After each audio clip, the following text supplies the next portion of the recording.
birthday today? Hold on.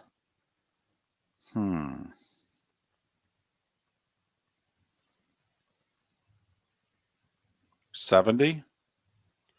Hang on here. I got to do some math. 45 and 23. No, 68. Born in 55.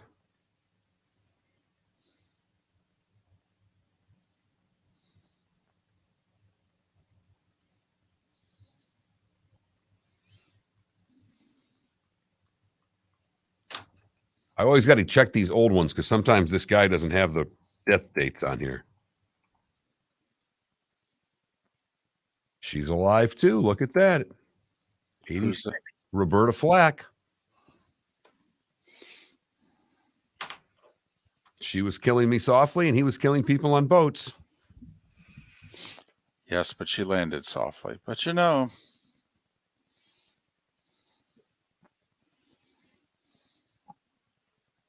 David, you didn't go, right? I did not. I am not emotionally invested anymore. Nor do you have a reason to be. Let's be real. What a lucky win. Oh, hey. Got that right. Oh, my God. I mean, did you? I don't know if I saw the highlight.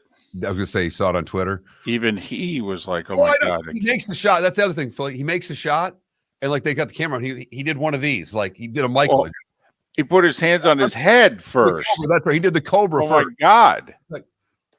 He did, oh, my God. I can't believe I made it. It was a break. Banked in a three from the wing. Not even the wing. It was the base. It was in between the wing and the corner. It was 2 steps away from being a Larry Bird corner three. I mean, God, that shot was 3 feet offline. Unbelievable.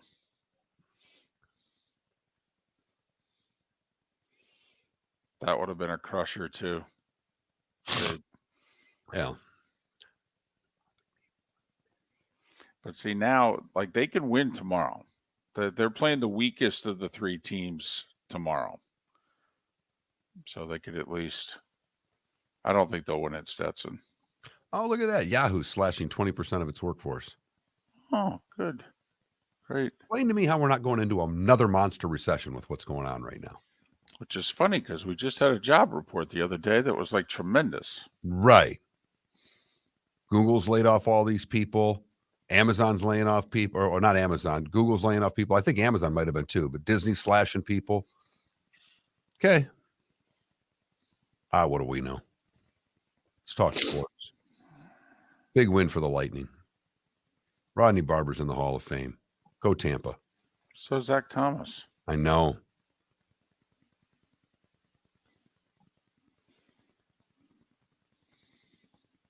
It's a big day for defense yesterday.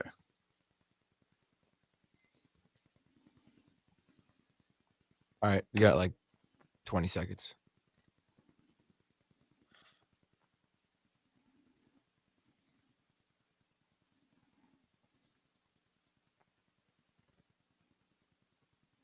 $10 seconds.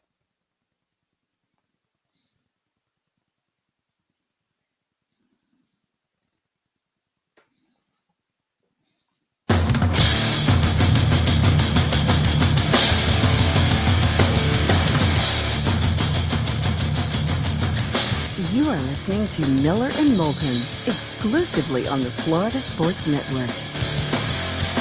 And now, here's Mark Miller and David Moulton. Top of the morning to you. Some may say this is the final football Friday of the season. We'll debate it. But first, we'll ask you, how the heck are you? Miller and Moulton here on the Florida Sports Network, floridasportsnetwork.com. Great show lined up for you today. Yes, that's right, a great show. But first, top of the morning to you, Mark. How are you? Good morning, David. I'm doing great. A lot of sports last night to watch. The clicker was in full motion, watching a little hockey, a little college hoop, getting ready for today, reading every article I get my hands on for the Super Bowl, trying to get that last. I felt like I was cramming for the exam last night. What am I missing? a couple of in-depth pieces, just trying to still figure out if I'm sticking to my guns or if I will Moulton and waffle on a football Friday. Well, I am a waffling. I am a mess about this game. I don't know if I've ever been this big a mess about a Super Bowl before. All right, man, oh man. Fortunately, we won't make our pick for another hour and a half, but great show lined up for you. John Parry, who's officiated in 3 Super Bowls, was the referee of 2 of them. He is the official in the booth of Monday Night Football. He will join us in our 8 o'clock hour. Pat Kirwan, live from Phoenix, 3 hours from now. Lee Sterling, all the prop bets, and then some. And that's just the halftime show. Lee Sterling in a little more than an hour to talk about that. Mark, you combine a trade deadline with Hall of Fame announcements, and I nearly had a coronary yesterday. I couldn't even handle trying to text you yesterday, David, between what was going on still in the NBA, who didn't let up after KD got traded overnight on Thursday, or on Wednesday, rather, and then yesterday they still didn't quit with the nooks and crannies that you love so much, and then a Hall of Fame announcement. I don't know how you left the house yesterday, David. I mean, about 3 dozen players and 147 second-round draft picks got traded yesterday. I mean, there are a couple of big names. No shockers. A lot of reinforcements yesterday. That's what that was. After Durant, all right, the rest of the league just moved. A lot of shell game went on yesterday for about 6 hours. But then at night, the Pro Football Hall of Fame announced their class.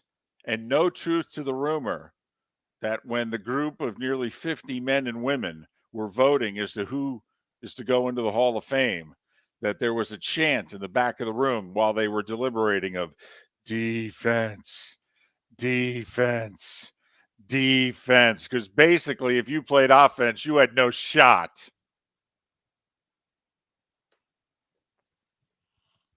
It was a night in which it was as if I orchestrated the voting and said, we are only selecting men on one side of the damn ball. Okay, maybe we'll let in an offensive lineman, but that's it.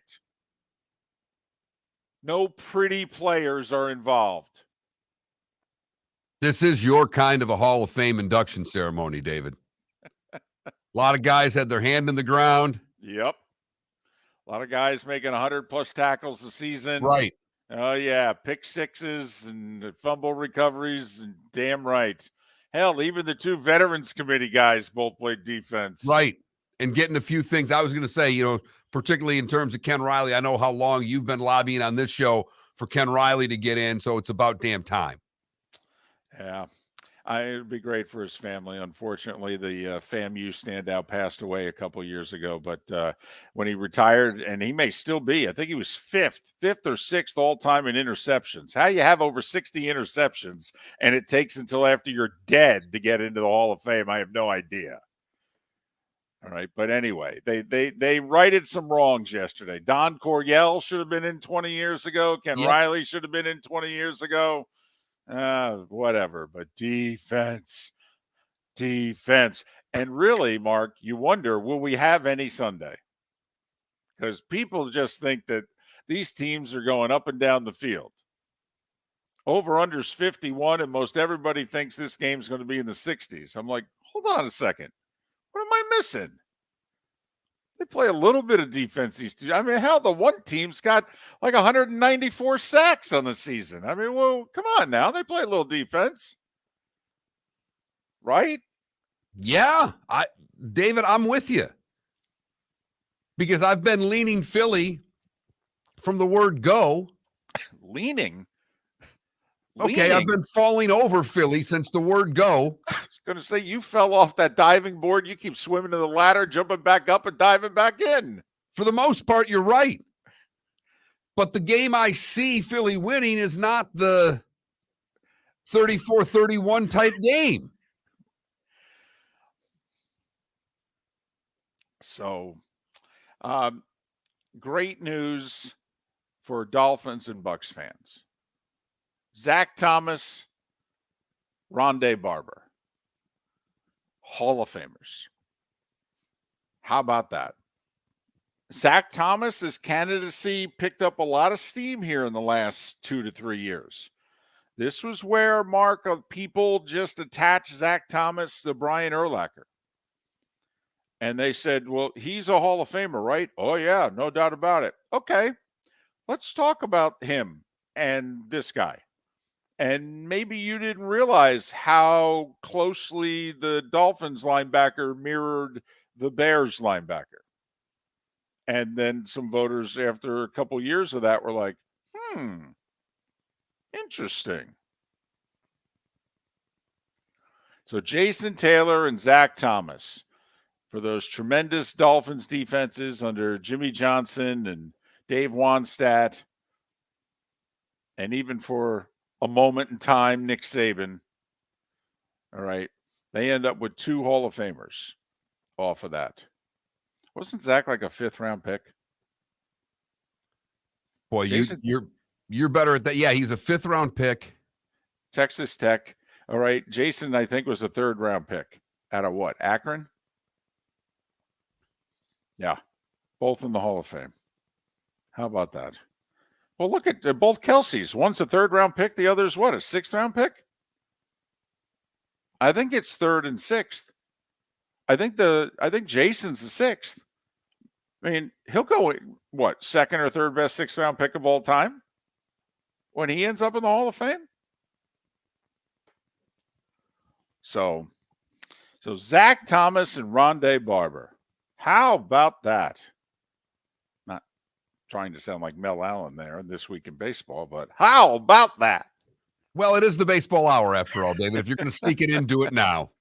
Welcome to This Week in Baseball. But so Dolph fan and Bucks fan. Zach Thomas and Rondé Barber. Barber, you know, one of those unique players really before his time, Mark, in which he could play outside corner. He could play slot corner. Not many corners blitzed as effectively as Rondé Barber. I mean, both Woodsons, Rod and Charles, and Rondé are the 3 corners that I think of, Mark, in terms of coming off the slot and just causing absolute havoc. Well, and you're right. Just looking things up last night when this came out, he and Woodson are the only 2 D-backs with 40-plus interceptions and 20-plus sacks. And Rondé Barber, between pick sixes and fumble returns, I mean, he's got like 15 touchdowns, 14, 15 touchdowns, something like that. Remarkable. So think about that Bucs defense that won the Super Bowl. 4 Hall of Famers on the same defense. Sapp, Brooks, Lynch, all up the middle, and Rondé. And let me tell you, a hell of a case can be made for Simeon Rice. Averaged over 10 sacks a year for 12 years. Defensive Rookie of the Year. 4-time Pro Bowler. Averaged a sack a game in the playoffs. The year the Bucs won the Super Bowl, he had 4 sacks in 3 games. Take a look at that Super Bowl. He dominated that Super Bowl coming off the edge. So they get 4 Hall of Famers on the same defense. I mean, that's more than the 2000 Ravens are going to end up with, right? Ooh. Because Yeah. remember, Ed Reed wasn't on the 2000 Ravens. He was still in Miami. I mean, besides Ray Lewis, anybody else on that great Ravens defense? Everybody gets compared to, the Dolphins no-name defense, the Steel Curtain, the 85 Bears. But, I mean, 4 Hall of Famers on the same defense. Which goes to show you just how bad Dungy's offenses were. Okay. I mean, because that's how great the defense was. Well, and it's why, was it Lynch who said that they needed Gruden to get to the Super Bowl? Yep. Loves Tony. Okay. But we'd gone as far as we could go offensively with Tony. And Tony, admittedly, when he went to Indianapolis, he didn't have anything to do with the offense. Left that to Tom Moore and Peyton. And probably a wise decision. Yes, absolutely. Sometimes, being a great coach is just staying out of the way. It's kind of like me in the kitchen. The only time I should enter the kitchen is to grab food and eat it. Otherwise, get out of here. I don't belong here. Well, I don't know about that. I do. I mean, either that or just take out the garbage. I mean, it's about the only other thing I'm good for. There you go. You can work the microwave like a champ. Don't kid yourself. You got that right. I don't believe in, the whole hitting the numbers, like 1 is 30 seconds and 2 is 60. No, I type it in every time. Well, you just like you text. Exactly. I don't get a lot of Nope. acronyms when you're texting. No way. Long form. Exactly.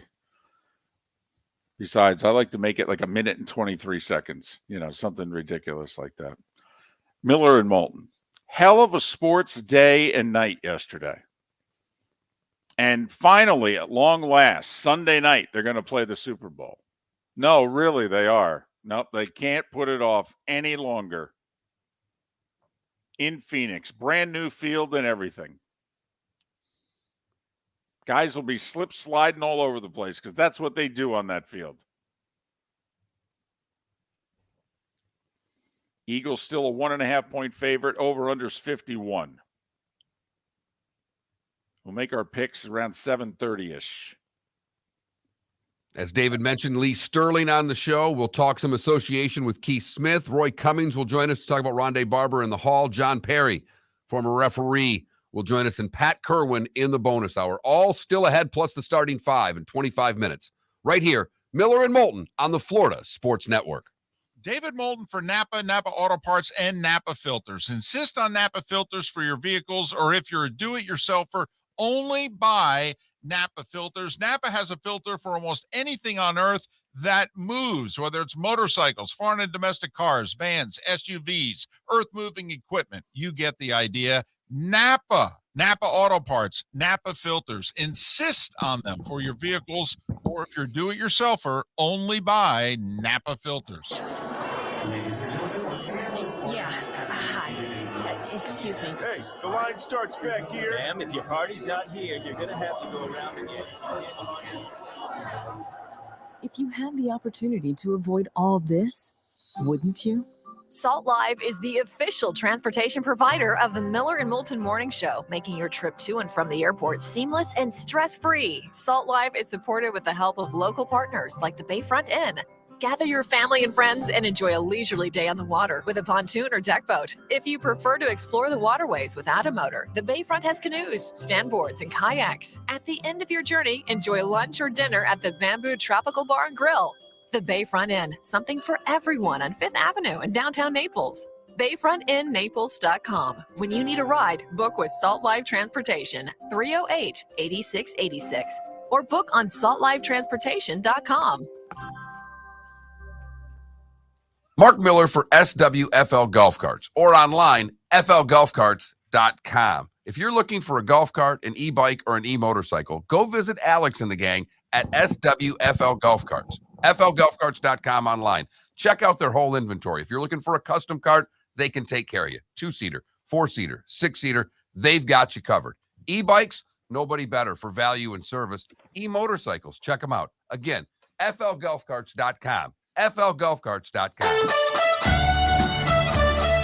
You were listening to Miller and Moulton on the Florida Sports Network.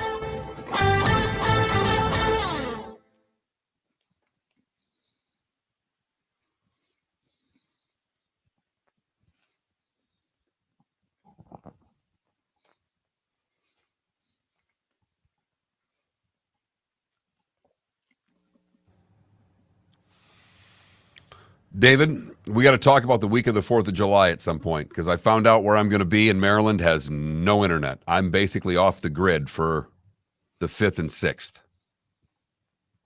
I can't imagine we were working the 3rd and 4th. What days of the week are 3rd, 4th, 5th, and 6th? 3rd is a Monday, 4th is a Tuesday.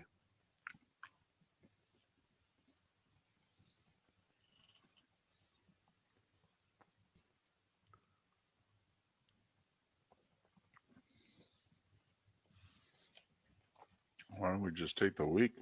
That's what I think we should do.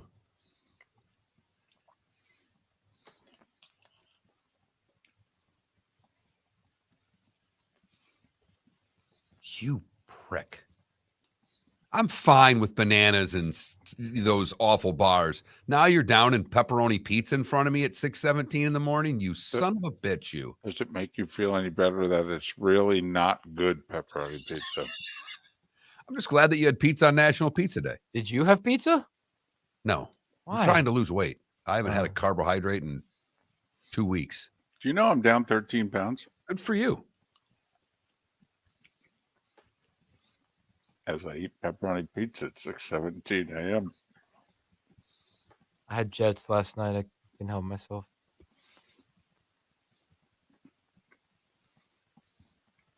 I really like good deep dish pizza.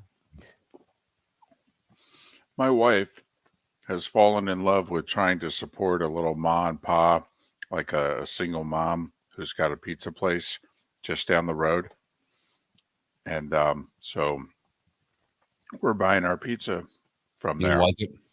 Oh, it's horrendous. It's bad. I mean, my mom was in town and we got pizza and we're eating it. And of course, my mom Well, and again, I, she hides a lot of her feelings. right. So she had one slice and just kind of looked at me and I just said, hey, my mom and I are going to go, because she had to go. She was staying in a hotel room. And I said, hey, I'm going to take my mom back to the room and what have you. And so, we went out and got food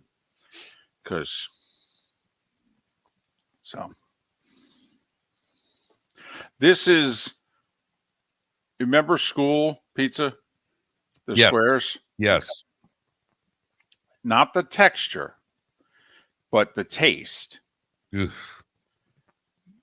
I know where you're at then. All right. I got to read you this. If we want to do this in the 9 o'clock hour, I don't care. We got too much to do. I could save this for next week. Trust me. Yeah, we don't need material today, but okay. No. We'll do it.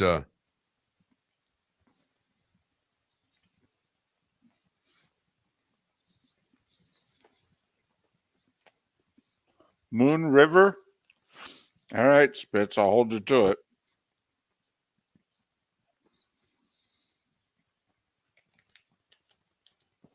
Yeah, RCB, they did that after they lost to the Sharks, though, for goodness sake. All right, here's the form that I had to sign. Read this form completely and carefully. You are agreeing to let your minor child engage in a potentially dangerous activity. You are agreeing that even if 3 Oaks Elementary School and its agents and employees can use reasonable care in providing this activity, there's a chance your child may be seriously injured or killed by participating in this activity because there are certain dangers inherent in this activity which cannot be avoided or eliminated. That's paragraph 1. By signing this form, you're giving up your child's rights and your right to recover from 3 Oaks Elementary, its agents, employees, in any lawsuit from any personal injury, including death, to your child or any property damage that results from the risks that are a natural part of the activity. That's a no.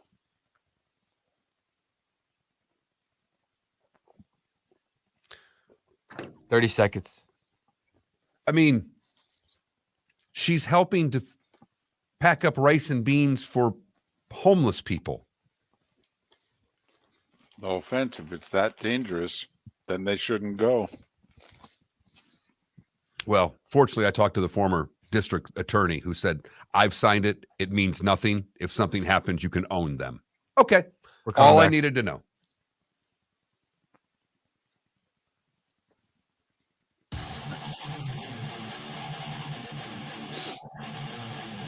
You're listening to Miller and Moulton, exclusively on the Florida Sports Network.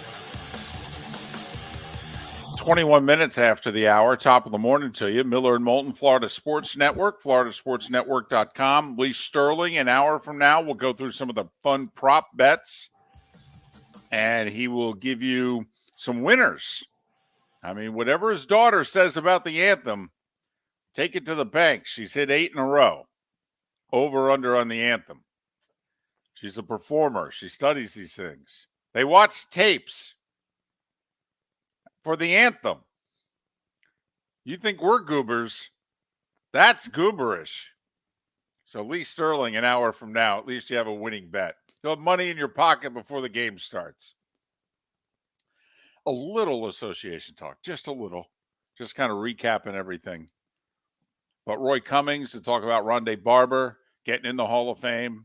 John Parry, who was the referee in this game just 4 years ago, and Pat Kirwan, all to come on this Football Friday. Football Friday. And don't get me wrong, we'll have other Football Fridays. I mean, but this is the last one in which, it actually involves a game. The others will involve, players moving around. That's not true. We have the XFL. What are you talking about? Like I said, this will be the Stop. last one involving a game. And the rest will be, players. Oh. I don't know which, between Felipe and Adam in our Twitch chat room, the two of them want to do like a daily XFL/USFL show right on through the spring and summer. Give it up, guys. Give it up. When Moulton's not advocating for more spring football talk, Right. you know you're in trouble because he is Mr. Spring Football. Damn right. But first, you got to know who's playing. We don't know the players. We don't know the teams. Besides that, we're very emotionally attached to this product. We do know the players and teams Sunday. The guys who finished first and second in the MVP award, Mahomes and Hurts, are the two quarterbacks in this game. You think that's a coincidence? Maybe it's partly why the teams did so well this year. Just saying. So Mahomes winning his second MVP. For what that is worth. Some people getting all worked up about, who won what. We'll say Dak Prescott won Walter Payton Man of the Year. He's got two charities that he's intimately involved with. His brother committed suicide a few years ago, so he's big into suicide prevention and also fighting a form of cancer, which I believe took one of his parents away from him.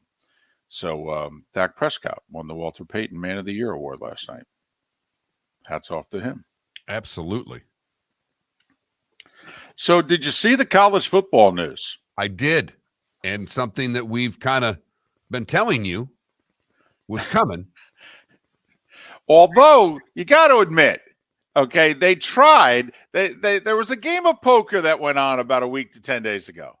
Remember? The announcement, not last week, but the week before it, it was kind of like, just can't reach a resolution for Oklahoma and Texas. Looks like they're going to have to stick around an extra year. Right. Mark, you're never going to believe this. But A, they reached a resolution, and B, you're not going to believe how they did it. $100 million. You write us a check for 50. You write us a check for 50. Hell, you could leave now if you want. No. Come to think of it, schedules are already out. We kind of got to get through this year. Yeah. One more year. So basically, Oklahoma and Texas will damn near play sports for close to free for their first year in the SEC. I mean, because if they're writing a check for $50 million to leave the Big 12, I mean, right now the SEC announced that their teams got $49.9 million for last year. Now that's going to go up with the new media deal, so Oklahoma and Texas will get a $20 million or so. But really, their first year in the SEC, Mark, like 75 cents of every dollar that they're going to get from the league is going right to the Big 12. Texas will be fine. It may affect Oklahoma a little bit more. I mean, that's true. They're both pretty good at generating revenue. Right. Texas might be the best. Yeah, well, they were. And imagine if their football team got good again. That's the thing that's amazing. They're producing more revenue than any other college team out there, and they've not really mattered in college football for quite a while. Or college basketball, really. So there you have it. But Oklahoma and Texas leaving in a year, which paves the way for the 12-team playoff. Let's just move this sucker along. Come on now. USC, UCLA have been finalized. Oklahoma and Texas now have been finalized. Let's get to 12, boys. Come on now. Let's move it along. So, college football, they're moving that ball, down the road. I will say it is February 2023. I did just, Don't be afraid to pick up the pace even a little bit more. They are, even with this, you're right. They are taking their sweet time because they're still got to figure out how they're going to do the playoff, who's going to air the playoff, and how it's going to get paid for. Well, the airing thing interests me just because, I mean, if you're ESPN, how can you not own all of it? I mean, we got a contract here. It runs through the 25 season, January 26th. What are you talking? You guys can't air a playoff game without it being on our networks. I got a piece of paper right here. Don't you think there's something in there that if the playoff expands that they can do something, though? Well, I got to admit, I would think if that is the case, in which it says, hey, if we have more than 3 games, but don't you think ESPN then added the paragraph that said, well, yeah, but we got right of first right refusal. I mean, don't know what part of we own the playoff are you guys failing to agree to? Of course, right now, Fox seems to be negotiating the futures of college. Fox basically brokered the Oklahoma-Texas leaving. Did you see the very last part of it after they agreed on the $100 million? I think was it Oklahoma and Michigan? Or no, Texas and Michigan had to agree to flip-flop when they were going to the other. They had to move a game up. And it was to accommodate Fox. I think it's Texas and Michigan. And I think Texas was supposed to go to Michigan in 27. And Michigan was supposed to go to Texas in 24. And Fox said, oh, no, you got to flip that. No, if we're going to do this and what have you, we ain't losing that game. No. We already got our schedule mapped out. No. Put that right there. Put that game on it. I know it's years away, but Texas in the big house, man, does that ever sound sexy. Well, and we have no idea what the schedule will be in 2024. But, I mean, Mark, it's possible if Texas is coming, USC could also come in a conference game, and that's the year that, well, let's see, does Michigan host Ohio State in 24? No, they're on the road. So, but I mean, it's possible that they could host USC and in a non-conference game, host Texas. I have to admit, that's a little tougher schedule than the one they had this year. It slightly. Just a little bit. And a little bit tougher than the one they have this coming year. Yes. Them and Georgia both took a look at their non-conference schedules from this past year and said, wow, we got to make them softer. They were hard. I mean, we've got like a MAC school on here, for goodness sakes. What are we doing? We need more preseason games to get ready for the regular season. Can't you get an FCS team that doesn't play in the Dakotas? Come on. So a lot going on yesterday in the sports world. Off the field in football, pro and college. A lot of movement. For the better? I don't know. Listen, if we're going down the road, let's go down it quickly. Let's go. I'm with you. Get to this 12-team playoff sooner than later. Let's figure out how we're going to do it, and let's line them up. I mean, for goodness sakes, we're paying players. I mean, let's just, everything else, just fall in line. Ladies and gentlemen, once again. Yeah. Hi. Excuse me. Hey, the line starts back here. Ma'am, if your party's not here, you're going to have to go around again. If you had the opportunity to avoid all this, wouldn't you? Salt Live is the official transportation provider of the Miller and Moulton Morning Show, making your trip to and from the airport seamless and stress-free. Salt Live is supported with the help of local partners like the Bayfront Inn. Gather your family and friends and enjoy a leisurely day on the water with a pontoon or deck boat. If you prefer to explore the waterways without a motor, the Bayfront has canoes, standboards, and kayaks. At the end of your journey, enjoy lunch or dinner at the Bamboo Tropical Bar and Grill. The Bayfront Inn, something for everyone on 5th Avenue in downtown Naples. BayfrontInNaples.com. When you need a ride, book with Salt Live Transportation, 308-8686, or book on saltlivetransportation.com. Mark Miller for SWFL Golf Carts or online, flgolfcarts.com. If you're looking for a golf cart, an e-bike, or an e-motorcycle, go visit Alex and the gang at SWFL Golf Carts. FLGolfCarts.com online. Check out their whole inventory. If you're looking for a custom cart, they can take care of you. 2-seater, 4-seater, 6-seater, they've got you covered. E-bikes, nobody better for value and service. E-motorcycles, check them out. Again, FLGolfCarts.com. FLGolfCarts.com. David Moulton for Napa, Napa Auto Parts, and Napa Filters. Insist on Napa filters for your vehicles, or if you're a do-it-yourselfer, only buy Napa filters. Napa has a filter for almost anything on earth that moves, whether it's motorcycles, foreign and domestic cars, vans, SUVs, earth-moving equipment. You get the idea. Napa Auto Parts, Napa filters. Insist on them for your vehicles, or if you're do-it-yourselfer, only buy Napa filters.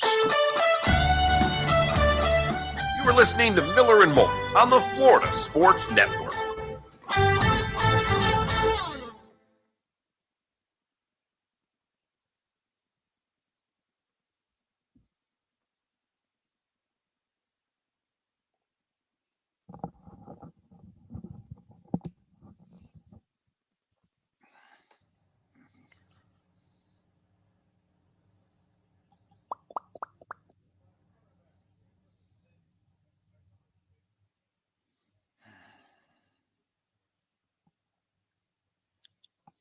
Can you give our experience to choose the best bet on the Chiefs or Eagles?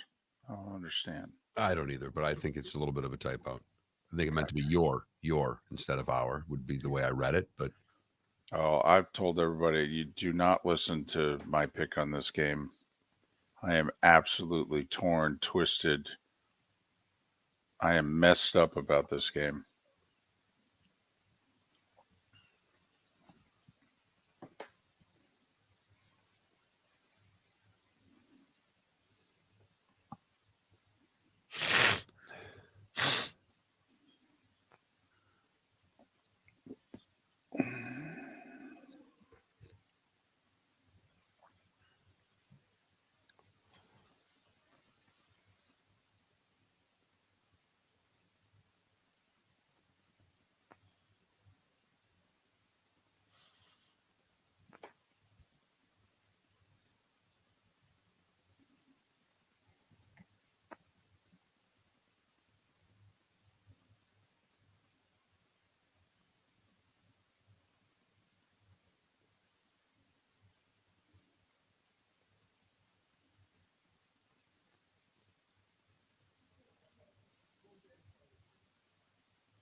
Canada Relief, I challenge you to confidently name who's the best Kelsey.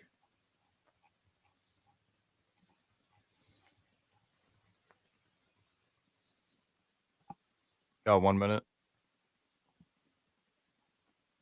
Felipe's training his buddy. That's why you hear the voice of Cole there. I was going to say. Yeah, Felipe's voice got a lot deeper there, didn't it? Wow. And if it was Felipe's girlfriend, it would have been really confusing. Thought Felipe was practicing there to like be a PA announcer or something. At shooting guard.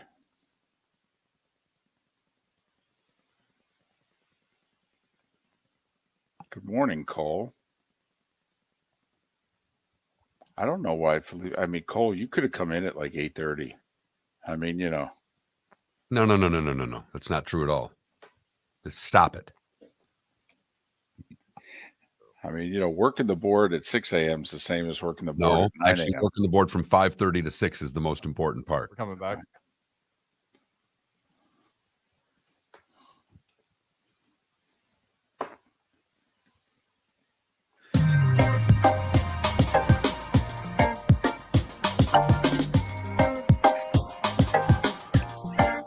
Welcome back to Miller and Moulton, only on the Florida Sports Network.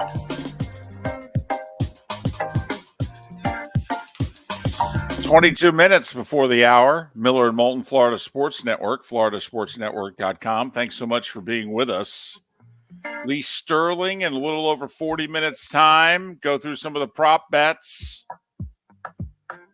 I mean, apparently we're going to have billions wagered legally, but far more billions wagered illegally, which I always love. All right. We used to. I used to love the billions wagered illegally.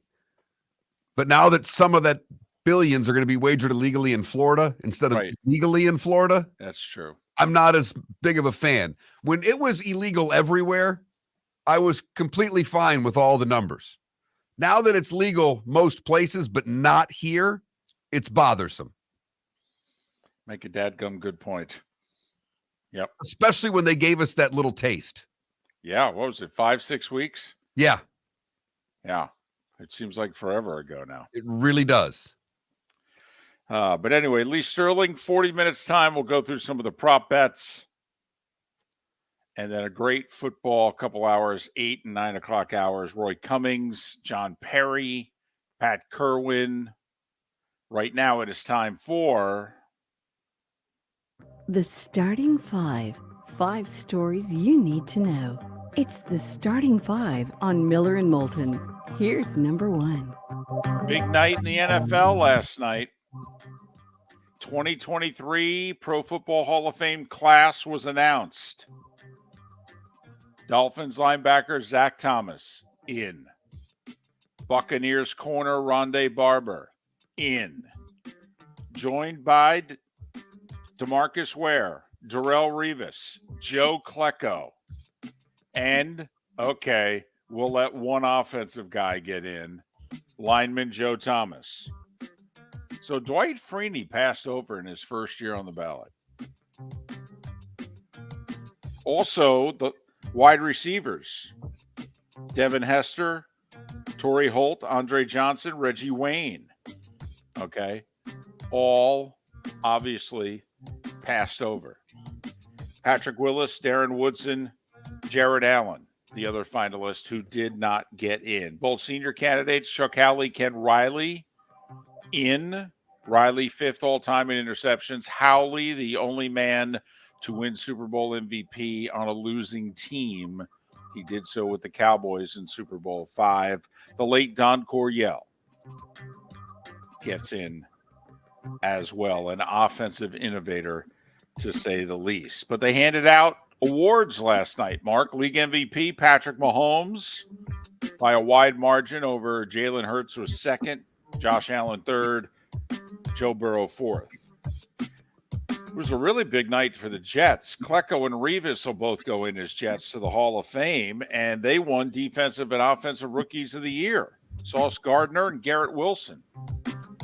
Very close vote for Offensive Rookie of the Year. Wilson actually didn't have the most number of first-place votes. Michigan State running back Kenneth Walker with the Seahawks there actually had the most first-place votes, but Wilson ended up with more total points, 5 points for first, 3 for second, that sort of deal.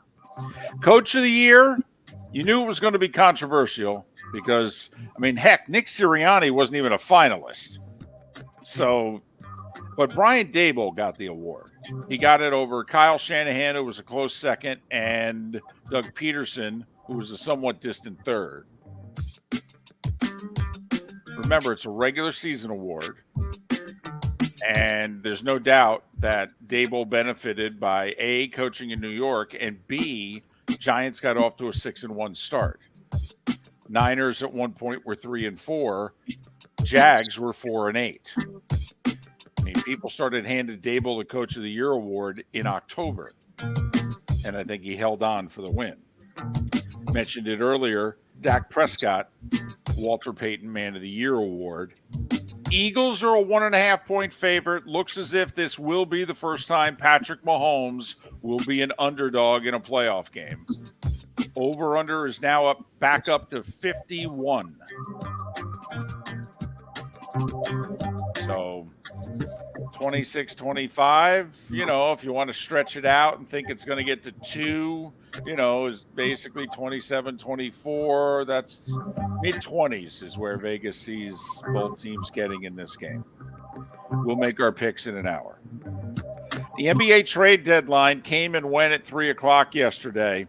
And after the Durant deal overnight Wednesday into Thursday, there were a boatload of trades made yesterday. Magic made a minor one. They sent Mo Bamba to the Lakers. They got Patrick Beverley, who they're going to buy out, a second-round pick in cash. That's just saving them some money and opening up a roster spot. And the reason that Mo Bamba could be gotten rid of is because Jonathan Isaac has come back and looks pretty good. He did zip zilch nothing, Mark. No, and I'm disappointed. Well, I will say our resident Heat fan, Felipe, predicted it. He thought the Heat would do zip zilch nada. I think it's more that they weren't able to because they couldn't get rid of some of the contracts that are so bad. Who wanted these players that they wanted to get rid of? Heat fans are quick to disregard the GM capabilities of Pat Riley. If we didn't do something, it's for a reason. Chill, relax. It's fine. We buy championships. 10-second drop, 2 wheeze. No, he's back, which is funny. I'm back with the wheeze, yes. Which is funny because I could have swore he wrote him off. Yes. After the Game 5 loss in the conference finals. Mm-hmm. Right. As I'm sure most people would. He breaks down the Miami fan just by speaking. He is such a total Miami fan. And I don't just mean the Heat. I mean the entire city. And you do it so well, and you wonder why they get grief from the rest of the world. I will say this, though, to both of you. And listen, Riley deserves the benefit of the doubt. But there were a lot of guys with bad contracts who got moved in the last 48 hours. I know the Heat have a couple of bad contracts, but trust me, teams found a way. John Wall got moved. Russell Westbrook got moved. Okay, you can move a guy. Now, I mean, in some cases, teams had to include as many as 5 second-round draft picks. But, I mean, you can find a way to move a bad contract in the NBA. But for whatever reason, the Heat did zip zilch nada. By the way, in the 24 hours leading up to the end of the trade deadline, 16 trades, 49 players, 25 of the 30 teams were involved. That's just in the last 24 hours of the trade deadline. Magic continue to play good basketball. I mean, they're not going to make the playoffs, and they're not going to make the play-in even, but they beat Denver last night in the Magic Kingdom, 115-104. Atlanta, they kept everybody. They said they were going to start cleaning house. Well, they didn't. They kept virtually everybody. And they beat Phoenix 116-107. Brooklyn beat Chicago 116-105. I mean, the Nets are still the 4 seed. I mean, it's going to take some for them to fall down. Everybody thinks, oh, well, they're going to just fall into the play-in. Okay. They actually have quite a few decent players. They just don't have a star. And LeBron didn't play, sore ankle. Milwaukee beat the Lakers 115-106. College basketball last night. Number 1, Purdue. Number 4, Arizona. Number 7, UCLA. Number 16, Gonzaga. All won. The upset last night, 15th ranked St. Mary's got beat by Loyola Marymount. In-state, FGCU banked in a 3 with 12 seconds to go to beat North Florida, 68-66, snap a 5-game losing streak. Stetson held off JU 70-67. FAU and FIU both won. On the women's side, game of the night was in Coral Gables. Back and forth they went. 19th ranked Florida State lost to Miami 86-82. Terrific game. Another good game was in the Midwest. Battle of top 5 teams. 5th ranked Iowa got 35 from Caitlin Clark and lost to 2nd ranked Indiana 87-78. Speaking of losing, if you were an in-state school, you lost yesterday. FIU, FAU, UNF, JU, Gators, all lost in women's hoops. College sports news, we mentioned it. Oklahoma and Texas officially headed to the SEC next year. Cost them $100 million, 50 each. I mean, I'd like to think for $50 million you can get whatever you want. I mean, I know it's not as much money as it used to be, but Mark, I don't know about you. It seems still like a decent amount of money to me. Should be able to get a good recruiting class from that. I just, you make a dadgum good point. Here's the deal. We'll pay the $50 million, but we get to choose the first 2 5-stars. You listening, Nick? Kirby? You got that? We'll flip a coin to see who goes first between the 2 of us. What was the number Ryan Day said a couple of years ago for like $9 million he needed for a recruiting class, something like that? Right. So here, $50 million to join your conference. We get the first 5 stars, though. Got it? And so now, USC, UCLA, Oklahoma, Texas, let's do this 12-team playoff next year. What do you say? Apparently now that's happening. They'll work out the specifics. What's not happening is Charlie Strong returning to Miami. He got passed. He was co-defensive coordinator. The other co left. So Charlie figures, I guess I'm going to get promoted. Hell, not only did he not get promoted, he didn't even get interviewed. So when Cristobal went out and brought the Tulane defensive coordinator, who was like top 10 in every defensive stat last year, and Miami was in the 70s. All right. When he brought him in, Charlie said, well, I'm not sticking around. So Charlie got up and left yesterday. Charlie Strong's got a lot of recruiting experience in the state. I'm just saying. This is a fascinating contract that got signed yesterday. Yu Darvish is 36 years old. He signed a 6-year extension. He's a baseball pitcher. That's right. He's under contract through 42. What is he, Tom Brady? But here's the interesting thing. He signed for a lot less than market value. He's just helping the Padres spread the money out. It's 6 years, $108 million.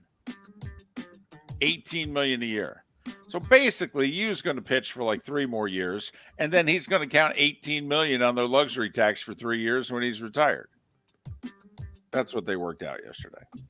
Hey, Major League Baseball announced that when the people that own Bally Sports, when they officially file for bankruptcy, we're going to step in. And a reporter asked Rob Manfred, well, that's what, between $1 and $2 billion in revenue for the 16 teams? And he said, yeah, closer to 1, but we'll step in. We'll help fill the gap. Really? Marlins and Rays, by the way, they have their games carried by the company that owns Bally's, and who apparently any minute is going to default and file for bankruptcy and that sort of thing. Hockey last night, Lightning got 30 saves from Vasilevsky in a 5-0 win over Colorado. Hagel with 2 goals and assists. So, Lightning got blown out by the Panthers, lost at home to San Jose in a shootout, and then humiliate the Stanley Cup champions. There you go. That's a week. And looked great in doing it last night. They did. Sam Reinhart, Eric Stahl, each with 2 goals. You know, the Panthers have decided to play some hockey after the All-Star break. Good for them. They have to. Yes, they do. They've won 3 in a row after the break, 4-1 over San Jose. Islanders blew a 4-2 lead and lost to Vancouver. Those are valuable points they let slip away. And Seth's Devils beat the Kraken 3-1. Detroit, Philly, and Vegas were also winners last night. A notable trade, and maybe it gets the trade starting a little earlier in the NHL. Remember, Horvat got traded a week and a half ago from Vancouver to the Islanders. The Rangers acquired Vladimir Tarasenko and a fill-in defenseman from the Blues yesterday. NHL trade deadline's not for another 3 weeks, but maybe, just maybe, some GMs now will want to move a little sooner. I like that trade for your Rangers. Another goal scorer.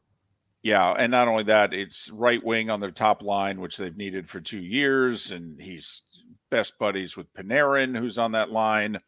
The defenseman's an upgrade on their third pair. It's actually a steal for Chris Drury and the Rangers. They gave up a first-round pick and a couple spare parts. Phoenix Waste Management Open. Golfers you've actually heard of. Imagine that. 2 Canadians, Nick Taylor, Adam Hadwin, atop the leaderboard at 5 under. Shoffley leads the group 1 shot back at 4 under. John Rahm, Max Homa lead the group 2 shots back at 3 under. Stuart Sink, Mark, played the round yesterday wearing Kevin Durant's Phoenix Suns jersey.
The waterways of Naples are a beauty to behold, and the Bayfront Inn has multiple ways for guests to enjoy the water and have some fun. Gather your family and friends and enjoy a leisurely day on the water with a pontoon or deck boat. If you prefer to explore the waterways without a motor, the Bayfront has canoes, sandboards, and kayaks. At the end of your journey, enjoy lunch or dinner at the Bamboo Tropical Bar and Grill. The Bayfront Inn. Something for everyone. On 5th Avenue in Naples. Yeah, hi. Excuse me. Hey, the line starts back here. Ma'am, if your party's not here, you're gonna have to go around again. If you had the opportunity to avoid all this, wouldn't you? Salt Live is the official transportation provider of the Miller and Moulton Morning Show, making your trip to and from the airport seamless and stress-free. Salt Live is supported with the help of local partners like the Bayfront Inn.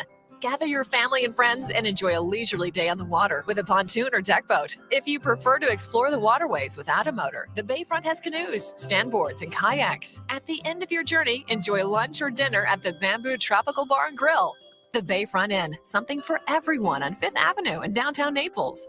BayfrontInNaples.com. When you need a ride, book with Salt Live Transportation, 308-8686, or book on saltlivetransportation.com. Bring your big mouth to John Smith Subs and indulge in their overstuffed subs with the freshest quality ingredients. Enjoy our famous steak bomb with perfectly grilled marinated sirloin steak topped with provolone cheese, grilled onions, peppers, mushrooms, crispy bacon, juicy tomatoes, and creamy mayo. Boom! Made-to-order crispy fries can be paired with the Gator, the Cuban, the chicken bomb, or the Italian. Love local. Eat delicious with John Smith Subs.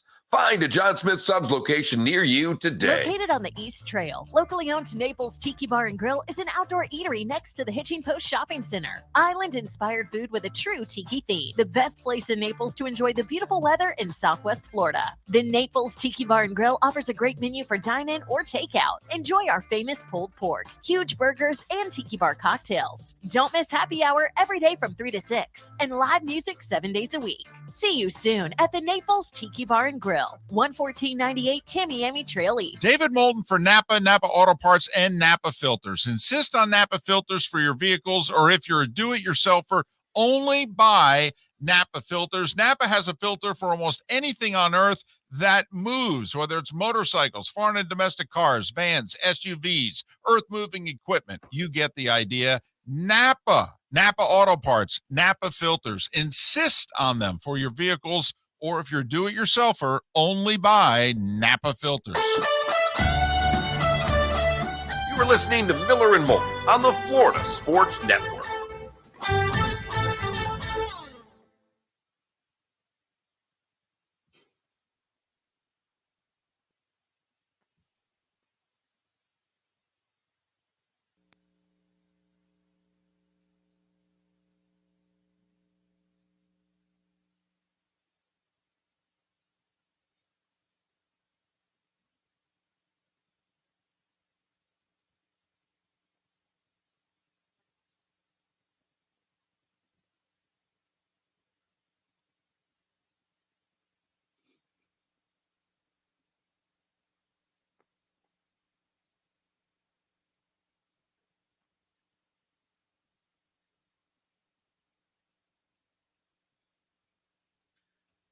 I also should have queued you guys like 3, 4, 3, 2, 1 minutes. My bad.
Thirty seconds.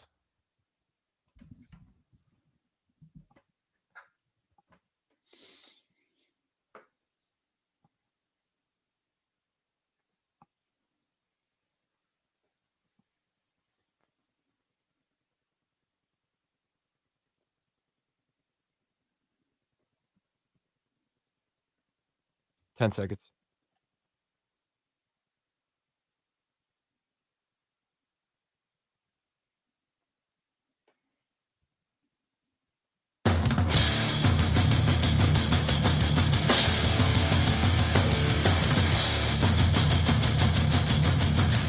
You are listening to Miller and Moulton, exclusively on the Florida Sports Network. And now, here's Mark Miller and David Moulton. Hour 2 of Miller and Moulton on this final Football Friday of the 2022 season.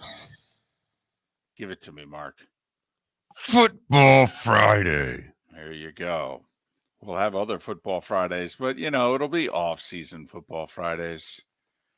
Player movement, salary cap stuff. I mean, don't get me wrong. It'll be fine. But, won't involve a game, winning, losing. That's just the bets. Never mind the actual game.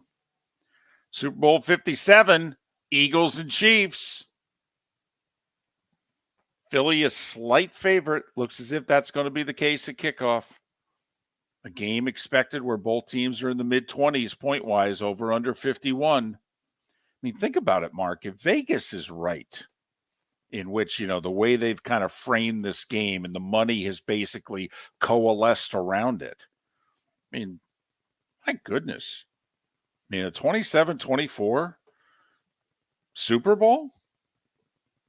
I mean, that'd be fantastic.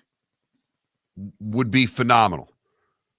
And how we get there, what the style is, we're trying to figure out, because as we've been saying all along, the people we talk to are all overs in a big way. Overs are more fun. Yes. Yes, they are. Unders are, you're winning for a long time with an under.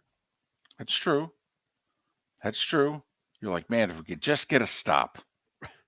I just need a stop and I'll win. And unfortunately, there are the quarterbacks in the fourth quarter against tired defenses. And you're like, oh, where's my stop? We'll make our picks in about 35 minutes. But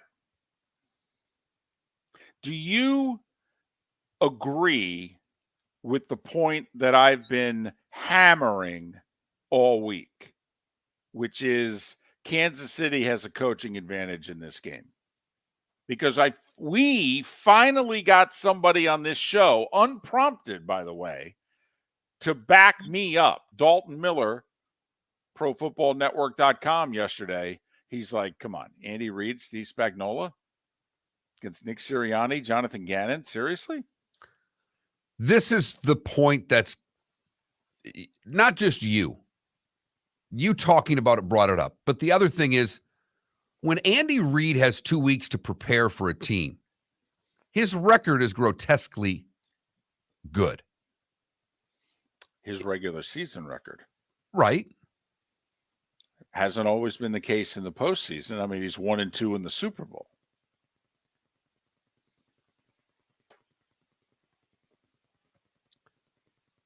I don't know how much you can put into the fact that he didn't have an offensive line for one of those games against the coaching. I mean, all things being equal, he had bus drivers blocking for one of those Super Bowls. It didn't help that he did play against Tampa Bay without tackles. That is true. It's really difficult to do. Now, so I will say, I can't. There's nothing about coaching that had to. There was nothing coaching could have done, and that looking back on that, David, there was nothing coaching could have done.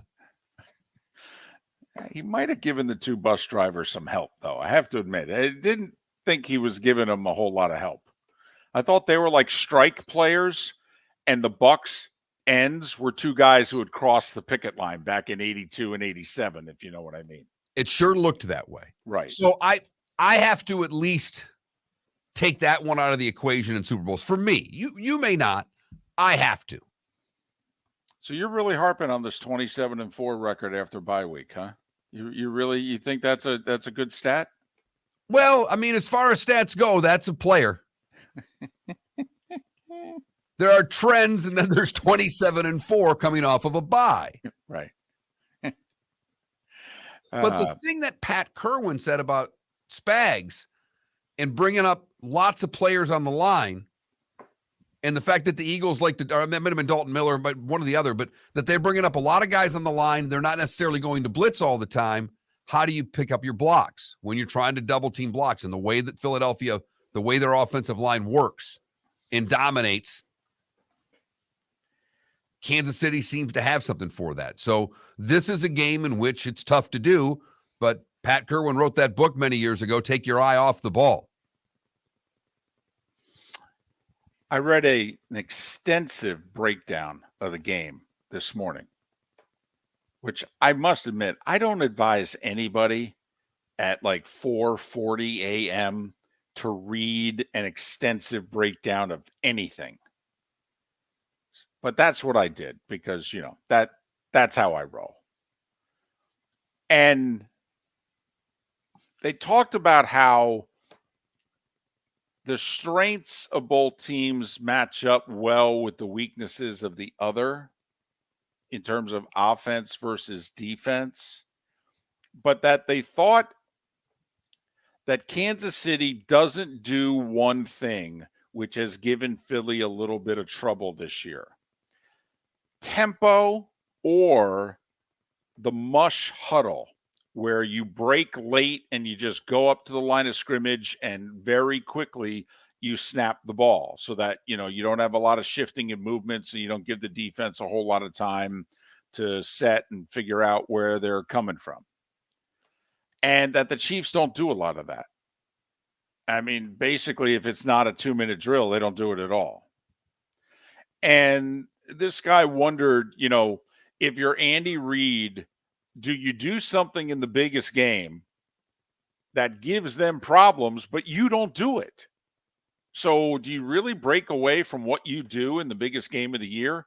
But if you do, you're going to do something which has given them problems. Or do you just keep doing what you're doing? It's worked so far. You're 16-3 and you take your shot, but you're playing into how the Eagles defensively really prefer a team play on offense.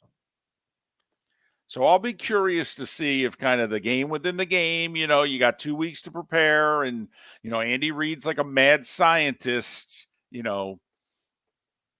and does Andy and the Chiefs kind of start doing some things that they don't normally do because, well, he's had 2 weeks. Thought it was big news for Kansas City yesterday that Tony participated fully in practice. There's some things that they like to run with him and the jet sweeps and some of that stuff that they need him for, and he can stretch the field. So I thought that was important. Counting on Kadarius Toney is like counting on Kyrie Irving, though. I mean, when he plays, he's magnificent. And he doesn't play a lot. But boy, when he does, whew. So I'm with you. I mean, because the other area where I think he gives them a boost is they'll put Tony out there on special teams every chance they get. And as we've seen, it may just take one play. Either side. One guy, one play. One of the things is the game's evolving. We'll probably have more teams go for it on fourth down in this game than we've ever had in a Super Bowl. And who's going to have the better conversion rate on fourth down in the Super Bowl? Well, Sirianni goes for it a lot. Andy actually doesn't. The Chiefs' numbers are very conservative in fourth down scenarios. Because they're not good in third and short, and they're not good in fourth and short because they don't run the damn football and they don't sneak Patrick Mahomes. They haven't run a quarterback sneak in like 3 years. The Eagles, meanwhile, they view 3rd and 3 as the way Army and Navy play football. 3rd and 3 or less, they're like, oh, well, we got 2 downs. And they call plays accordingly. It's why they run a lot on 3rd and 2 and 3rd and 3. Because their thought is, well, we're going to go for it on 4th and 1. And for those of you that have ever watched playing against Army and Navy, that's how they play. I mean, it's why they're fine gaining 3 yards. 3rd and 4, they'll run it and gain 3 yards because they're like, well, we're going for it on 4th and 1. So, who cares? And then the Eagles with their power running game have done a lot of that this year. And they're very good at it. Can you do it in the Super Bowl, though? I mean, let's be honest. It's Monday night against the Vikings in September is one thing. All right. Second quarter, trailing 7-3. 4th and 1 on your own 43. With Patrick Mahomes as the opposition quarterback. Right. I mean, and Butkerk, who's a great kicker, you've pretty much given up 3 the minute you've not gotten that first down. Right. I got your analytics right here. Okay. This plays out our 10,000 snaps and what have you. That's great. We're in the Super Bowl. Okay. 4th and 1. My side of the field. Patrick Mahomes across the field there. Yeah. Okay. Oh, we've gone for it all year. Yes, you have. When Daniel Jones and company have been standing on the other side of the field. Yes, you have. Right. So I'm fascinated by what happens on fourth down, just because of where the games come to. And this is a Super Bowl, as you said, David. Does Sirianni get a little more conservative on Sunday than he's been all year long? Does it change him? Over under, if anything, I think he'll be more aggressive. Also, when Nick took the job, he dove into the Eagles and their history and how they've done things. And Nick knows. I mean, if you're coach of the Eagles, you know how they won their Super Bowl 5 years ago. I mean, Doug Peterson just went out and played, blank to the wall. I mean, he did. He just, come on, the Philly special on fourth down. And I mean, this is how, if we're going to win this game, we can't hold back. We've got Nick Foles. They have Tom Brady. We got to let it rip. Remember, the Patriots didn't punt in that game and lost. I mean, that's how wide open the Eagles played in that game. And I think Nick will coach like the proverbial riverboat gambler Sunday night. So we'll have more fourth down attempts than we will punts in the game. Well, that I don't know, because I actually think each defense is going to force a couple punts. That's a great prop bet, though. Punts or fourth downs. I'll go punts. I'll take you for a lunch. Okay. I'll go fourth downs. So if I go over under 3.5 on fourth down attempts, you're going over? I'm going over. Wow. How about that? In that case, this game's going to be fun. Lee Sterling will break down the props and talk Super Bowl bets. That's next on Miller and Moulton. We thank you so very much for listening right here on the Florida Sports Network. Mark Miller for SWFL Golf Carts, or online, flgolfcarts.com. If you're looking for a golf cart, an e-bike, or an e-motorcycle, go visit Alex and the gang at SWFL Golf Carts. flgolfcarts.com online. Check out their whole inventory. If you're looking for a custom cart, they can take care of you. 2-seater, 4-seater, 6-seater, they've got you covered. E-bikes, nobody better for value and service. E-motorcycles, check them out. Again, flgolfcarts.com. flgolfcarts.com. David Moulton for Napa Auto Parts, and Napa Filters. Insist on Napa filters for your vehicles, or if you're a do-it-yourselfer, only buy Napa filters. Napa has a filter for almost anything on earth that moves, whether it's motorcycles, foreign and domestic cars, vans, SUVs, earth-moving equipment. You get the idea. Napa Auto Parts, Napa filters. Insist on them for your vehicles, or if you're a do-it-yourselfer, only buy Napa filters. Yeah, hi. Excuse me. Hey, the line starts back here. Ma'am, if your party's not here, you're going to have to go around again. If you had the opportunity to avoid all this, wouldn't you? Salt Live is the official transportation provider of the Miller and Moulton Morning Show, making your trip to and from the airport seamless and stress-free. Salt Live is supported with the help of local partners like the Bayfront Inn. Gather your family and friends and enjoy a leisurely day on the water with a pontoon or deck boat. If you prefer to explore the waterways without a motor, the Bayfront has canoes, standboards, and kayaks. At the end of your journey, enjoy lunch or dinner at the Bamboo Tropical Bar and Grill. The Bayfront Inn, something for everyone on 5th Avenue in downtown Naples. BayfrontInNaples.com. When you need a ride, book with Salt Live Transportation, 308-8686, or book on saltlivetransportation.com. You are listening to Miller and Moulton on the Florida Sports Network.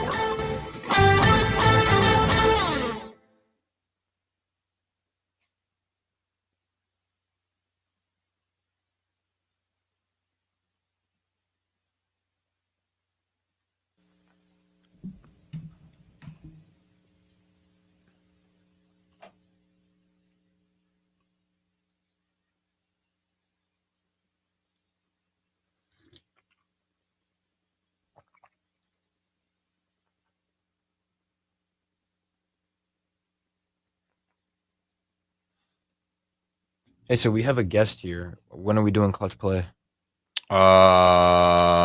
We might not be doing one today.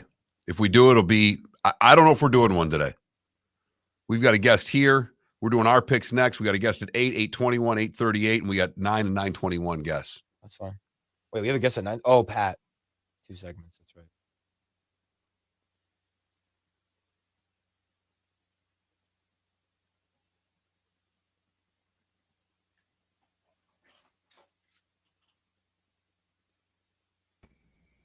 Morning, Lee. Good morning. How are you?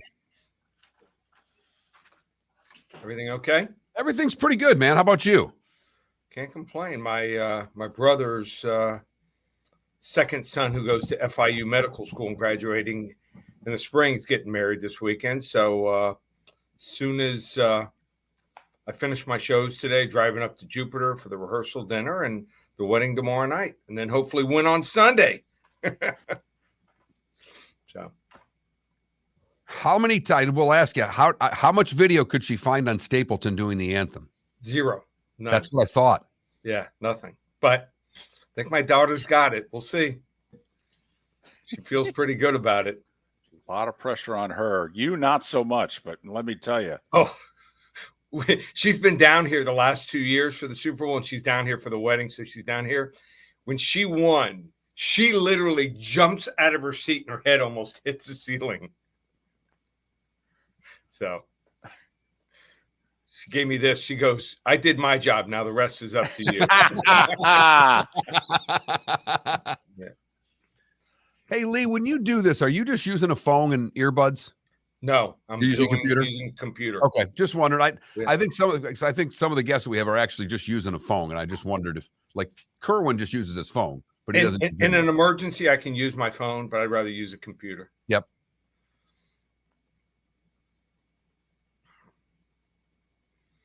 With almost a high def now, we look our age. Oh, unfortunately. That's why I get as much sun as I can, so I just look red. Okay. Hey, you're in South Florida. You're in West Coast of Florida. That's right. I still golf a couple days a week. There you go. We have to golf one day.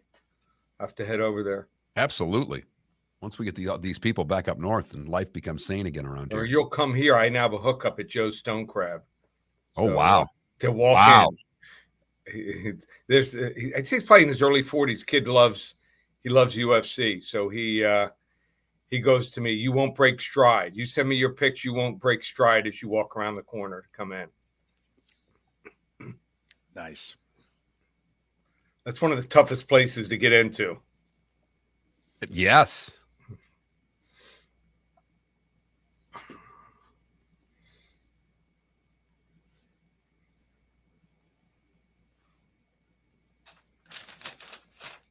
Well, if you're headed to Jupiter for a wedding, I have 1 minute. it must be a nice place. Oh, it's beautiful.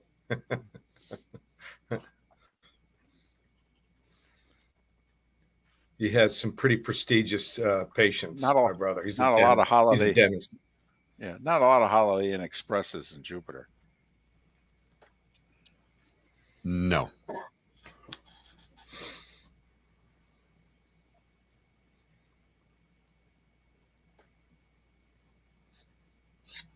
Thanks for doing this, Lee, as always. Oh, no problem. Love coming on with you guys.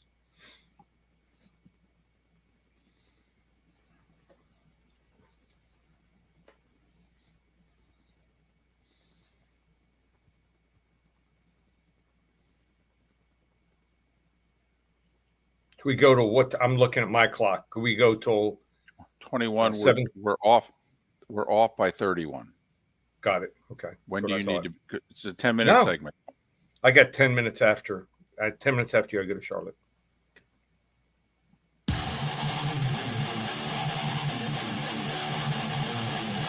You're listening to Miller and Moulton, exclusively on the Florida Sports Network. 21 minutes past the hour. Miller and Moulton, Florida Sports Network, floridasportsnetwork.com. Keith Smith to talk a little association. We'll wrap up the trade deadline at the top of the hour, but Roy Cummings 1 hour from now about who got into the Pro Football Hall of Fame, and specifically Rondé Barber, Zach Thomas, Bucks and Dolphins fans very happy. Former NFL referee John Parry, part of Monday Night Football, will join us in a little more than an hour, and Pat Kirwan at the top of the bonus hour at 9 o'clock as we'll get into the nitty-gritty of Super Bowl 57, and we'll do it in a little different way with Lee Sterling right now.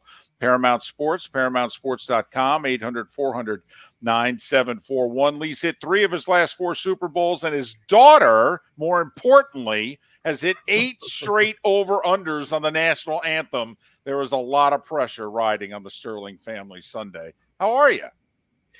I'm good. Good today. I'll let you know on Sunday. What's crazy, guys, is you can have the greatest year. I'll never forget this. I must have been in business 4 or 5 years. And I had my greatest year, I think right around 60%. Everything went right. And I lose the Super Bowl. I had 2 people that had the gall to tell me that they lost money betting my games the year before. And I just hung up the phone. And, of course, they called back. But I know people bet 2, 3, 5 times their normal amount a lot of times on the Super Bowl. But that took a lot of guts for them to say that. Well, and you're right, but you're always remembered by the last game. Right. This is the last game. I've got to get to this anthem thing, though, for your daughter, because 1, I'm a Chris Stapleton fan. Yeah. 2, I don't know if he's ever sang the anthem anywhere. This isn't like the research she's done. What has she been able to dig up and find out about Stapleton doing the anthem? Donut, 0. So I looked, my daughter looked, we even had my wife looking, nothing. Maybe he sang it in high school. Maybe he sings it, in his bathroom, in the shower. I don't know, but there's nothing out there. So my daughter had to do some studying, and through her voice training, she first said he's amazing. His voice is incredible. But it started at 1 minute and 59.5 seconds. It's now 2 minutes and 5, 2 minutes and 6 seconds around the country. That's what we're seeing, the line. She said his phrasing has actually gotten shorter over the years. He's 44 years old. So he might hold notes a little longer, but up until that point, a lot of times he'll go a little bit quicker and then get to the last note, hold it just a little bit longer. She says he's 44 years old, dry air, maybe a little bit in Arizona. So here's another point she had. She said when she first started doing the national anthems, as you know, most recently, she sang for the Orange Bowl football game. She used to do it in 1 minute and 38 to 1 minute and 40 seconds. Now, and there's some people take it out longer, she's doing it minute 58 to 2 minutes and 2 seconds. You feel more comfortable, more relaxed. And I'm not saying he's really going to get nervous. I mean, he's a professional, but doing it on this big stage, he's probably practiced a lot, and she doesn't think he's going to hold it as long as some other people will. Idina Menzel. Now, there's Whitney Houston, and then there's everyone else. Idina Menzel might be one of the other greatest national anthems, and she has the pipes, maybe one of the greatest voices of our generation also. She did it in 2 minutes and 4 seconds. My daughter, going for a 9th straight win, says it goes under 2 minutes and 5 seconds. There we go. That's the big play of the day right there. That's it. We can end the show. The hell with the Mahomes, Hurts, Chiefs, Eagles. Let's get right to it. There you go. You'll know before 6:30 whether or not you've had a good Super Bowl or not. A lot of pressure on her, though. Yeah. A lot of pressure. All right. And she hasn't missed one of these, right? 8 straight, going for 9 straight. That's fantastic. Do you have a good feel about this game? I am waffling like a politician on this game. I really am. In fact, politicians are insulting me, saying I'm giving them a bad name. Yeah. So I unequivocally like Philadelphia. The only way I can see them losing this game is if Hurts throws 2+ interceptions, they fumble once. I think they've got to turn the ball over 3 times or more to lose this game. Their offensive line with 3 Pro Bowlers, defensive line with 8, 9 guys, they rotate in 55 sacks. I think there's no peer in the NFL right now. Now, Andy Reid's 28-4 record after a bye, with a bye. I think Mahomes obviously probably in most people's minds best quarterback in the NFL, but his 2 Super Bowls, 2 touchdowns, 4 interceptions, and only 1 good quarter. I think Philadelphia Eagles, maybe one of the few teams, I've said this last 20, 25 years in the Super Bowl, have no weakness unless it's just one of those games like when San Francisco played the Ravens. So we'll go with Philadelphia, 31-24. All right. I know you get into some of the prop bets as well. What are some of the other bets that you like in this game, Lee, that you can share with us today that you maybe be holding off or some? I know you're going to hold some off for the clients, but what do you got for us today as far as the prop bets go? So looking for value, you don't want to play 40 or 50 prop wagers because the Vigorich will get you. It's more than regular betting. It's 15, 20, 25 cents. Juju Smith-Schuster went out early in the conference championship game. I think he's going to be more involved in this game than people would expect. And the number's down now because he missed most of that game. I think he's close to 100%. I'll take him over 40 receiving yards. Kenneth Gainwell. So they'll put him in, the Philadelphia backup running back, on third downs. And what do they do different than some other teams? He'll then stay in for 3 or 4 downs after that, and he'll get in a groove. 19.5 rushing yards. Got the over there.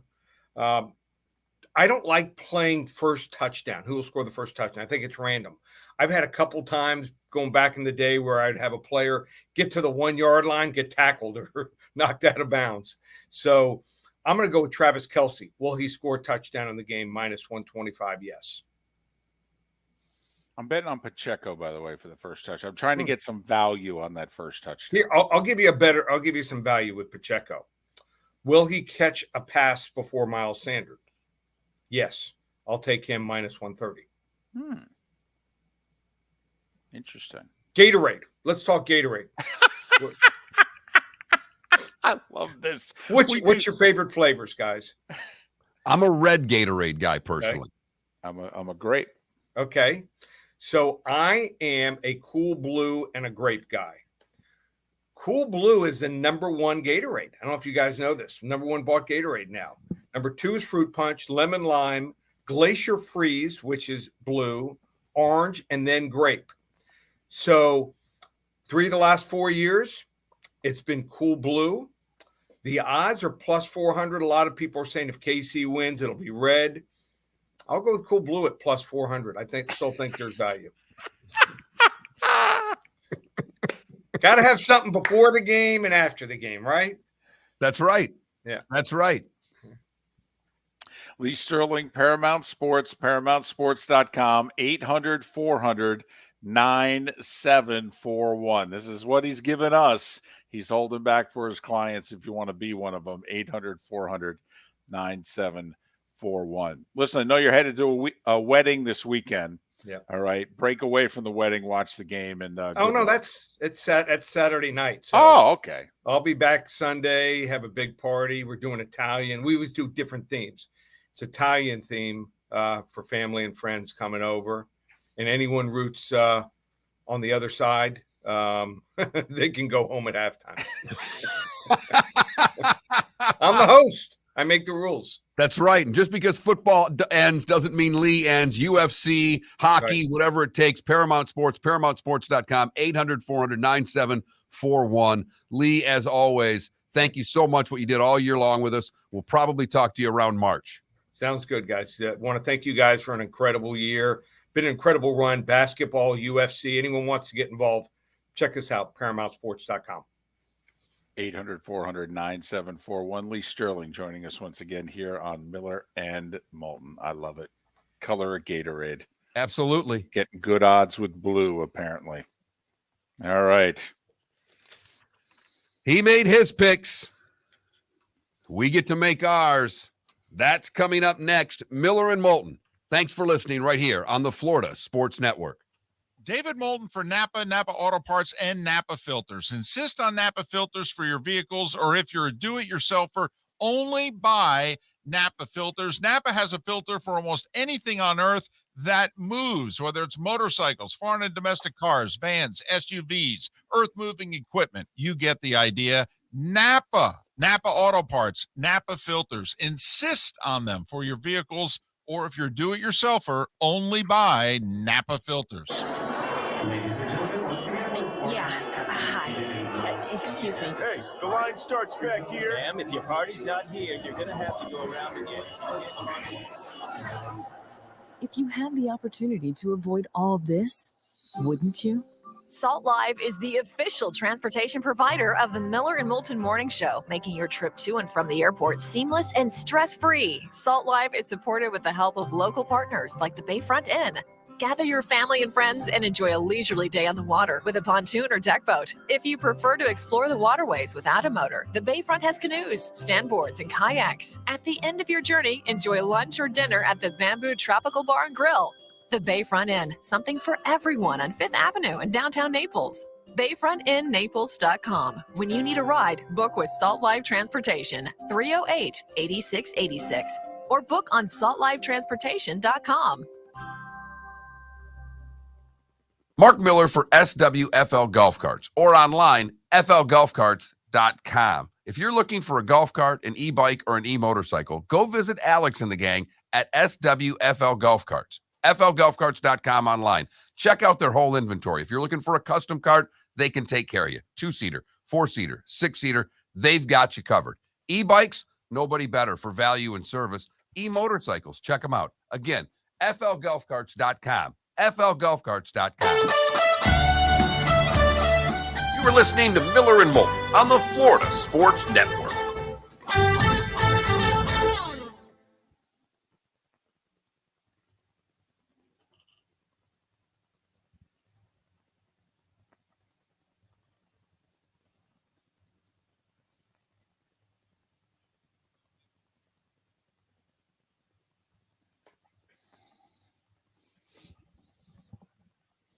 So blue Gatorade.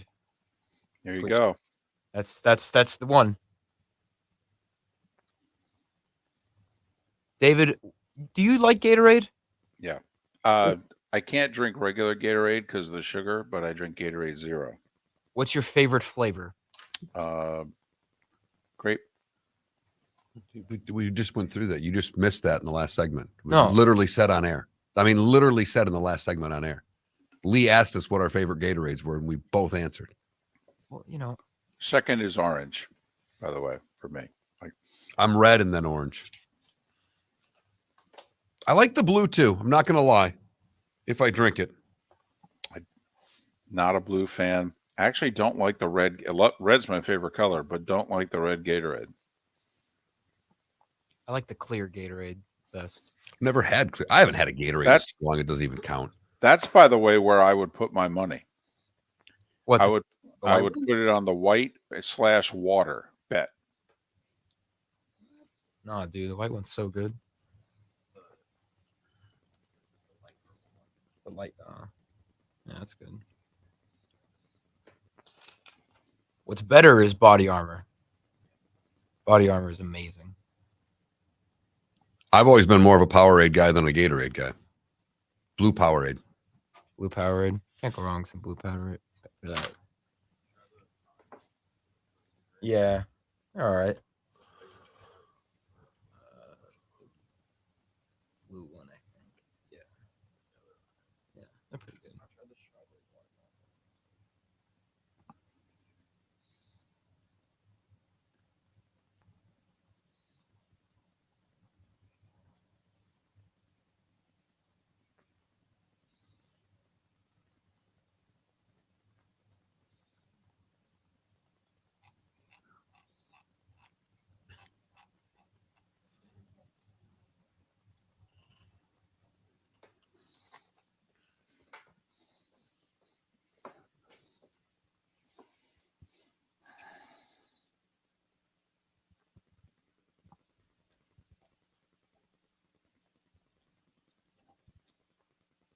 So Lee Sterling's daughter, like, he sang the national anthem for the Orange Bowl. Yes. That's crazy. That's awesome. Like this past I believe she's an actress still in the New York area. Yeah, wasn't she involved in something at least off Broadway? Yeah, or was it off Broadway. Yeah, I thought it was off Broadway. That's awesome. She was a UM cheerleader too. No way. Yeah. So was my aunt. What? That's What? an inside joke. Lee is very proud of his daughter, and as she was Daughters too. working her way up, okay, Lee said every week on our weekly segment for like 3 years, basically. That was our bet. Would Lee mention that his daughter's a UM cheerleader? And he did it like 30 times. In fact, I'll text our old producer right now and say Lee was just on the show, and I bet money that he'll text back, she was a University of Miami cheerleader. Yep. He'll text back his daughter was a Miami cheerleader. That was our inside joke.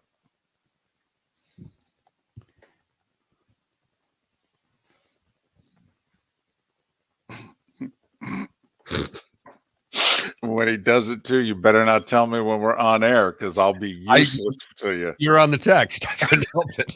Son of a gun. Oh, boy. 30 seconds. Adam, you know what beats ice cold blue Powerade on a golf course? Vodka Fresca. I was going to say a nice cold beer. That beats it too. I can think of a few things. Is that Clutch Vodka Fresca? I'm running a little low on clutch. 10 seconds.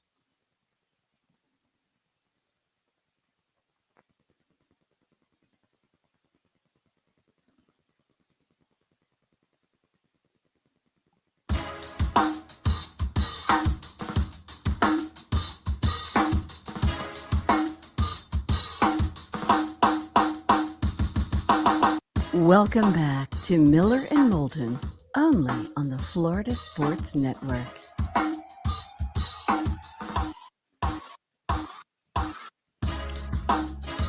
"22 minutes before the hour. Miller and Moulton, the Florida Sports Network, floridasportsnetwork.com. Not even halfway home if you count our bonus hour. We've got a great show lined up for you. Keith Smith to wrap up the wild week in the NBA at the top of the hour. But Roy Cummings in 40 minutes. Rondé Barber and Zach Thomas, a Buccaneer and a Dolphin, elected into the Pro Football Hall of Fame yesterday and last night. How about that? We'll get Roy to reminisce about Rondé coming up in 40 minutes' time. John Parry, who was the referee in this game 4 years ago. Ever since, he's been in the Monday Night Football booth. He'll join us coming up 1 hour from now. And Pat Kirwan live from Phoenix. He's been there all week talking to about 73 people on air, 173 off air. We'll get Pat's prediction and thoughts on this game coming up at 9 o'clock at the top of the bonus hour.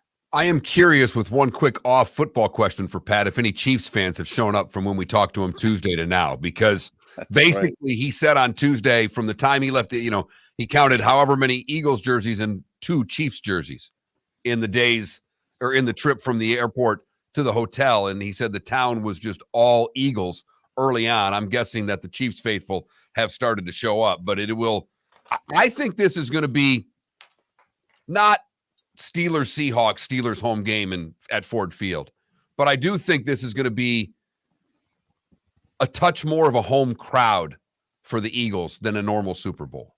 I agree. I definitely agree. I mean, the passion of the Philly sports fan, and they know this franchise doesn't get here very often. I mean, then so think about where this franchise was 2 years ago. They were 4-11-1 2 years ago. Now, in the 4 or 5 years leading up to that, they had gone to the playoffs. They had won a Super Bowl, the whole deal. But 2 years ago, they were 4-11-1. And they were 2-5 in November of the 2021 season. And now look what they've done since. Remarkable. Howie Roseman, best 2-year run that a general manager's had in a very long time to put together this roster that he has put together. Made the right call hiring Nick Sirianni, obviously. I mean, think about it. They got rid of Doug Peterson. That was not popular or viewed as a smart decision throughout the NFL. Hired Nick Sirianni. Who the hell was Nick Sirianni? There were many that wanted Roseman gone when he did that, if you know what I mean. Right. And obviously it's worked out well for everybody, including the Jags. So, all right, here we go. Here we go. Oh, man, I'm so torn. I really am. I really, really, really am. You're not. I am. No, I'm not. It was just a matter if I think the game's going to be really close or if I think it's the Eagles that are going to pull away late. So you sound a lot like Lee, who's pretty confident on the Eagles. I think that the Eagles, outside of quarterback and tight end, and obviously those are two pretty big damn positions in this game, but I mean, their quarterback's close. The tight end game will be closer than maybe the talent between the two, because I think Goddard can have a big game. There's not another spot in which Kansas City's better. On the defensive line, they're as good because they've got studs there. Studs. But as Lee just pointed out, 3 Pro Bowlers on the offensive line for the Eagles. The best offensive line maybe in the game right now. 3-headed monster at running back. 2 good receivers. A defense that doesn't quit at any level. In the one area that you get him is maybe running the football. What do the Chiefs not do? They don't run the football. And Andy Reid's not going to turn in to a running coach in the Super Bowl. It's not going to happen. 30-24 Eagles. Well, it's a lot closer than I thought you were going to have it. No. I can't see Mahomes getting blown out. Well, it happened once in this game, but Kansas City didn't have an offensive line for that Right. Super Bowl. They've got one this time around. 4 new offensive linemen, by the way, just in the 2 years since they lost to the Bucs. From left tackle to right guard, all 4 of those guys are new. Only guy who's returning, and he wasn't healthy 2 years ago, but Wiley, the right tackle, who I think's a key in this game, because I think the Eagles are going to line Reddick over Wiley at right tackle. I think they see right tackle Wiley more vulnerable than left tackle Brown. And so I think that's where they're going to try to have their pressure point. The Chiefs going a lot more 2 tight end lately. I think they will do that to help protect their tackles, especially. I think the Chiefs think that their interior can block Philly's interior. That'll be a war. Mark, I'm having a real problem because like you said, you think the matchup at quarterback is close, and I don't. Now, I understand in the regular season he was tremendous, but you can't tell me Jalen Hurts is in the same area code as Patrick Mahomes. You just can't convince me of it. I don't care how well he played this year. And the Eagles, it's a fascinating resume. They're 9-1 against teams with a winning record. 9-1. So how can you disregard them in any way? Well, and the loss, by the way, is without Hurts playing. Exactly, at Dallas. Right, in a close one. But drill down a little bit on the wins. 3 of them are against the Giants.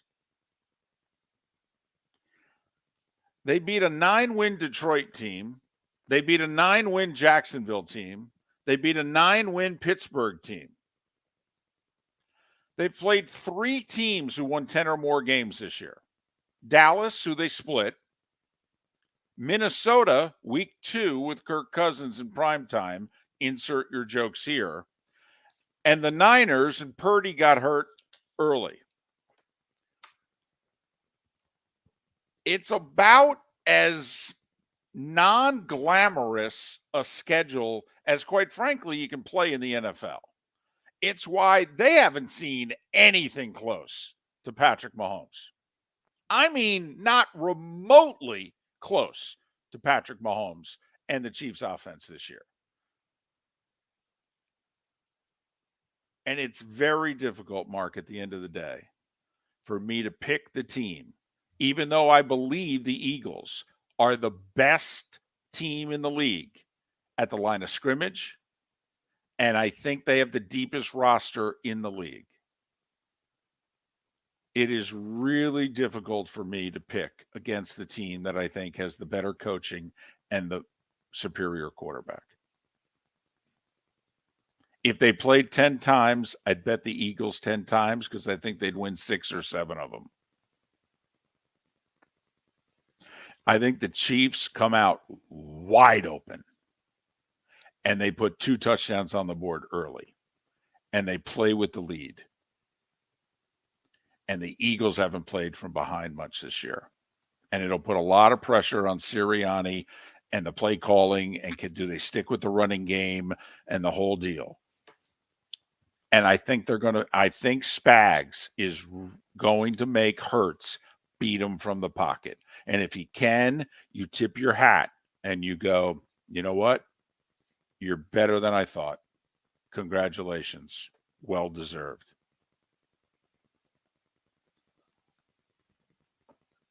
Chiefs 27-23, and by the slimmest of margins, I'm going under. Right at 50. Look at you. I will say, even though he hasn't had to play much, the shoulders affected Hurts. His completion percentage from the regular season to the playoffs has been down significantly. So did the 2 weeks off for Hurts help the shoulder? How much will that affect his throwing? I think we're going to find out, by the way, that shoulder was slightly separated. I really do. They're talking about bruised and this, that, and the other thing. I remember watching him being tackled to the ground and thinking to myself, ooh, that's how you separate a shoulder.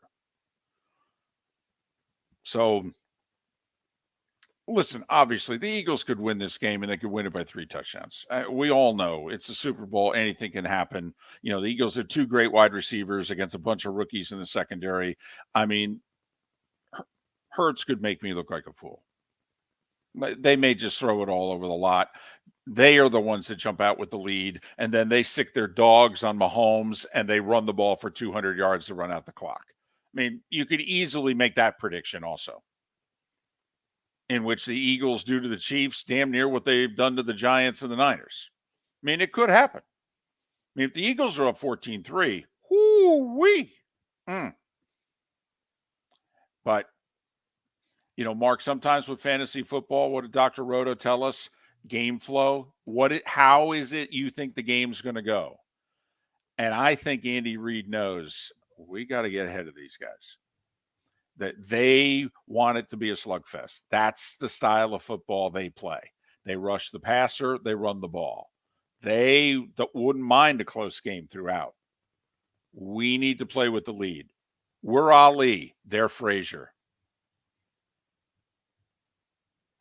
And that's how I view the matchup. The Chiefs are Ali.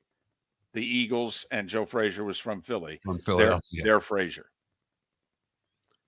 Well, there's no doubt the Eagles want to play it that way. They want to bang Kansas City on both sides of the ball. They think they can bully them at the line of scrimmage, or at least I believe that they can win the line of scrimmage the entire game. And if you can win the line of scrimmage the entire game, then you win the football game, that you wear the other side out. And the 8 players that the Eagles have on the defensive line to rotate through is something that Kansas City's not had to deal with. I'll be curious because they've not blitzed hardly at all in the postseason, Kansas City. Will Spags dial up blitzes? You seem to think that they will, David, that they'll blitz more in this game. He's only, he blitzed like 26% during the season, 17% during the postseason. It would be a total change, a contrast in what they have done defensively all year long. But that's what the Super Bowls are about. That's what 2 weeks of coaching will do, David. So I'm fascinated. That's part of the game that I'm completely enamored with, is how much blitzing does Kansas City do in this game? I also think it could be the type of blitz in which they just send a 5th guy and they're still blitzing to take away a running lane, even, in which it's more of a mush, rush, even blitz package. It's just the intent is to keep Hurts in the pocket. Because I think the Chiefs are convinced. Listen, if you're Kansas City, Joe Burrow didn't beat you. Don't you have to make Jalen Hurts as a thrower beat you? Now, the Eagles have a far better running game than Joe Mixon and the Bengals. But, I mean, if I'm Spags, if I can get him to 3rd down in a passing situation, all right, I'm going to do everything I can to keep him in the pocket. And I think sending a 5th guy, making it one-on-one blocking, and then basically, hey, don't overrun him. Keep him in the pocket. We don't think he can beat us in the pocket. but we'll see.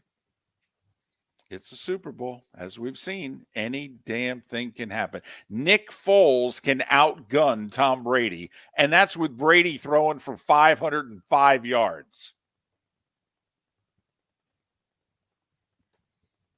Jalen Hurts' legs are everything in this game. If he is over the right, what was it, 47 or whatever it was, well, then the Eagles have won the football game. Okay.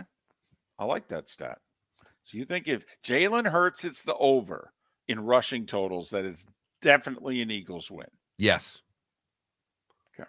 Because if he's running, they're running. And they're not finding ways to stop the run game. I do love Lee's Gainwell over 19 and a half yards, by the way. Rushing. Yes. Yeah. So you're going Eagles 30-24. You're going Philly and an over. I'm going Chiefs 27-23, KC, and by the slimmest of margins, and under. And for the record, Lee Sterling's daughter, who's hit 8 national anthem over-unders in a row, has Chris Stapleton going under 205. So there. Lee's hit 3 of the last 4 Super Bowls, but who cares about that? She's hit 8 straight anthems. It's the important bet. Be up before it starts. There you go. Roy Cummings, John Parry, Pat Kirwan, all still ahead. When we come back on the other side, we will wrap up the NBA trade deadline with Keith Smith. Miller and Moulton. Moulton taking the Chiefs. Miller taking the Eagles. We'll see how it works out right here on the Florida Sports Network. David Moulton for Napa, Napa Auto Parts, and Napa Filters. Insist on Napa filters for your vehicles, or if you're a do-it-yourselfer, only buy Napa filters. Napa has a filter for almost anything on earth that moves, whether it's motorcycles, foreign and domestic cars, vans, SUVs, earth-moving equipment. You get the idea. Napa Auto Parts, Napa filters. Insist on them for your vehicles, or if you're a do-it-yourselfer, only buy Napa filters. Miller and Moulton here for the Clutch Vodka Play of the Day. Mark, remember Nick Charles, Fred Hickman, the CNN Play of the Day? Yeah, CNN did a nightly sports show. That was a while ago. Yes, it was. Just work with me. Everyone liked the pod, the Play of the Day. So how about we have the Clutch Vodka Play of the Day? Sounds good. Fun. Smooth. Like Clutch Vodka. Listen weekday mornings for the Clutch Vodka Play of the Day. That's Clutch with a K. Located on the East Trail, locally owned Naples Tiki Bar and Grill is an outdoor eatery next to the Hitching Post Shopping Center. Island-inspired food with a true tiki theme. The best place in Naples to enjoy the beautiful weather in Southwest Florida. The Naples Tiki Bar and Grill offers a great menu for dine-in or takeout. Enjoy our famous pulled pork, huge burgers, and tiki bar cocktails. Don't miss happy hour every day from 3 to 6 and live music 7 days a week. See you soon at the Naples Tiki Bar and Grill, 11498 Tamiami Trail East. Mark Miller for SWFL Golf Carts, or online, flgolfcarts.com. If you're looking for a golf cart, an e-bike, or an e-motorcycle, go visit Alex and the gang at SWFL Golf Carts. flgolfcarts.com online. Check out their whole inventory. If you're looking for a custom cart, they can take care of you. 2-seater, 4-seater, 6-seater, they've got you covered. E-bikes, nobody better for value and service. E-motorcycles, check them out. Again, flgolfcarts.com. flgolfcarts.com. Ladies and gentlemen, once again. Yeah. Hi. Excuse me. Hey, the line starts back here. Ma'am, if your party's not here, you're going to have to go around again. If you had the opportunity to avoid all this, wouldn't you? Salt Live is the official transportation provider of the Miller and Moulton Morning Show, making your trip to and from the airport seamless and stress-free. Salt Live is supported with the help of local partners like the Bayfront Inn. Gather your family and friends and enjoy a leisurely day on the water with a pontoon or deck boat. If you prefer to explore the waterways without a motor, the Bayfront has canoes, standboards, and kayaks. At the end of your journey, enjoy lunch or dinner at the Bamboo Tropical Bar and Grill. The Bayfront Inn, something for everyone on 5th Avenue in downtown Naples. BayfrontInNaples.com. When you need a ride, book with Salt Live Transportation, 308-8686, or book on saltlivetransportation.com.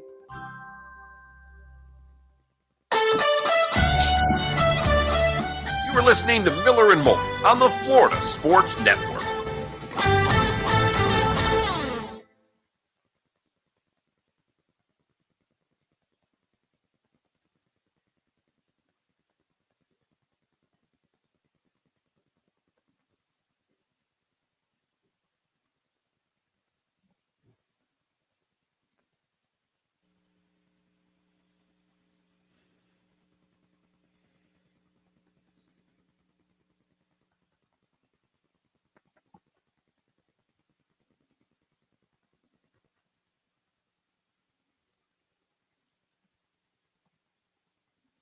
Mhm.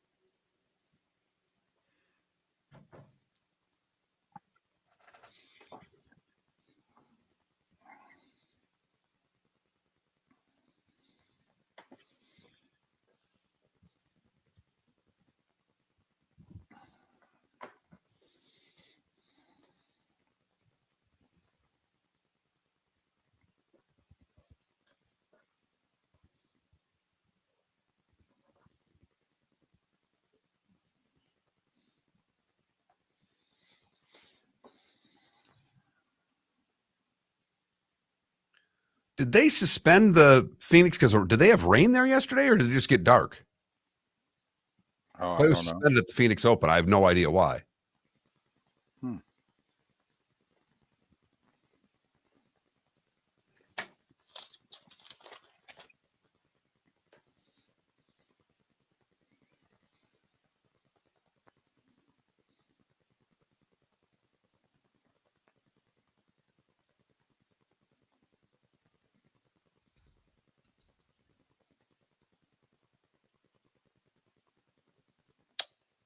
Thank you, Turf Dude.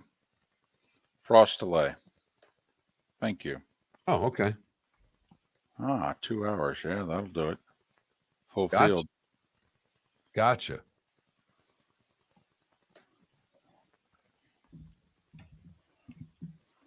I didn't even think of watching that yesterday.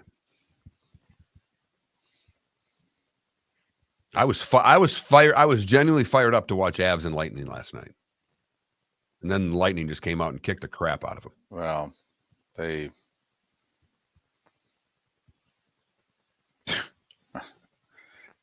Avs could be the 8th seed. That could be. Well, and there's still McCarr didn't play last night, and what's this? McKinnon's still out, isn't he? Yeah. Well, and I will say they're missing the number 2 center. Was it Yep. Kadri?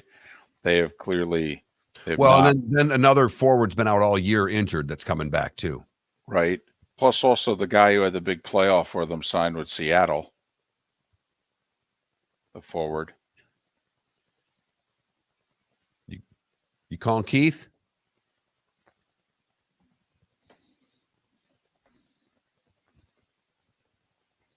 Keith's on hold. We're back in 30. Awesome. Thank you.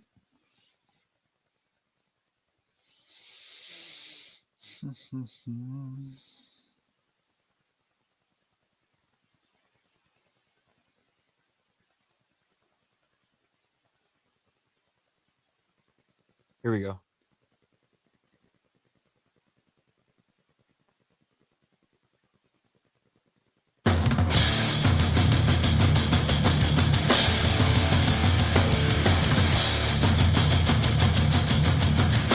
You are listening to Miller and Moulton, exclusively on the Florida Sports Network. And now, here's Mark Miller and David Moulton. Top of the morning to you. How the heck are you? Final hour of the show in Lake City and surrounding areas, Tampa, St. Pete, Port Charlotte to Venice. The bonus hour with Pat Kirwan. Beginning it is 1 hour from now. We'll get back to Super Bowl 57 coming up. But first, Keith Smith. Let's put the NBA trade deadline to bed, shall we? Spot Rack, Celtics blog, and the NBA front office show, which you can see live on YouTube. Follow Keith on Twitter at Keith Smith NBA, Keith Smith NBA. Keith, it's David and Mark. Thanks for doing this. How are you? I'm doing well. A little tired, but I'm hanging in there. The weekend's almost here. And needed, Keith. I mean, when they start throwing these 1 a.m. deals at you, it can make for a long couple of days. Just how surprised were you at the end of the day when you found out Durant was moved? Yeah, pretty shocked. I thought there over the summertime. I didn't necessarily think this was going to be a deal we would see come together at the trade deadline. It's just anytime it's a contract that's quite that large, you run into, is there going to be the salary matching issues? Like, where are we going to go to? But the Suns were motivated. They gave the Nets an incredible package of players and picks, and here we are now. Now Phoenix is reloaded to make another run at the finals. Keith, are you surprised that none of the big three in the East did anything of consequence? I mean, a backup, big for the Celtics and, Jay Crowder for Milwaukee. And I guess these guys could play 8 to 12 important minutes in the spring. But the big three basically just said, this is what we got. Did that surprise you? Not really.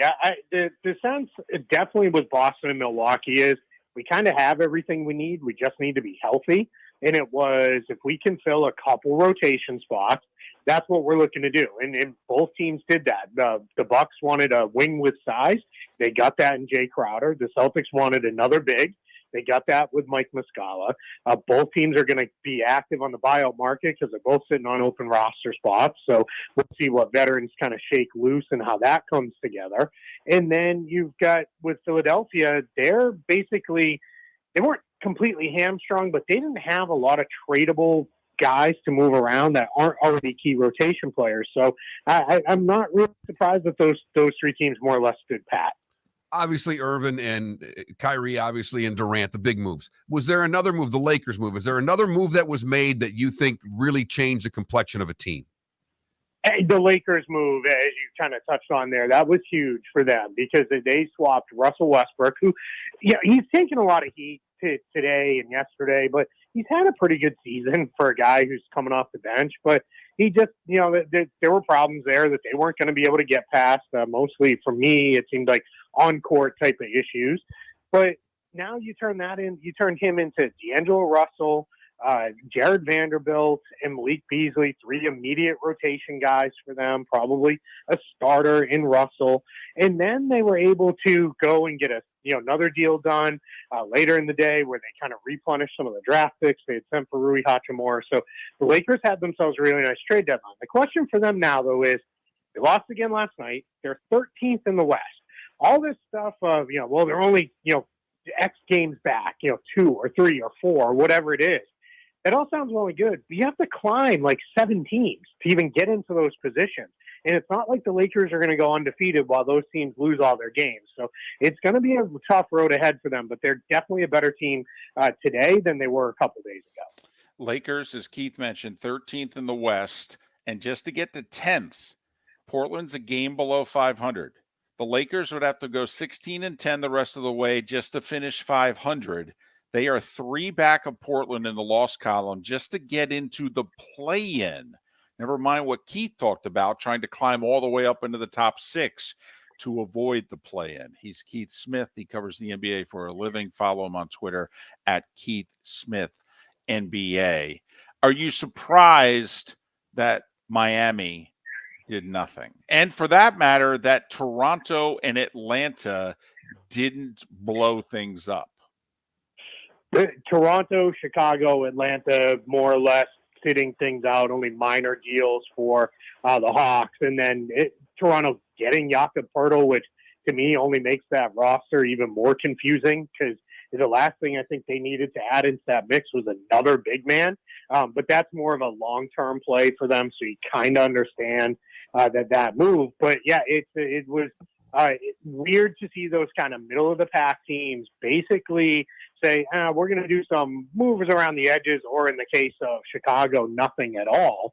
And then for the Heat, when they made the swap the other day, Dwayne Dedmon, it was like, all right, well, they've given themselves some flexibility. But I tried to tell people, this is more about probably getting Orlando Robinson converted, being able to play in the buyout market, because the big trade just didn't seem to be there. Kyle Lowry's market, I was told throughout the day yesterday, was nil. There wasn't a team willing to offer anything of value, and they wanted to send Miami questionable contracts back the other way. So I think it's, they've kind of painted themselves into a corner a little bit here with this roster, and they're going to have to work around that now. The rest of this season is what it is, but now that's going to be the summertime issue for Miami to figure out. With all of the deals done now, is Phoenix the clear-cut favorite, or do you still like someone else as well as Phoenix with what they did? I still like Boston and Milwaukee better than Phoenix. I'm sorry, just in the West, though, Keith. I'm sorry, just in the I'm West. sorry. I should have asked it that way. That's my bad. Sure. No, in the West, I think so. And I know that's a little bit of a cop-out, but Denver's still really, really good. Memphis is pretty good. Luke Kennard's going to help Memphis quite a bit. The Clippers did good work at the trade deadline to kind of flesh out their bench a little bit with Eric Gordon, Mason Plumlee, and Bones Highland, and we'll see. They're going to get somebody else in the buyout market. The Mavericks adding Kyrie Irving, they're going to be a really interesting team.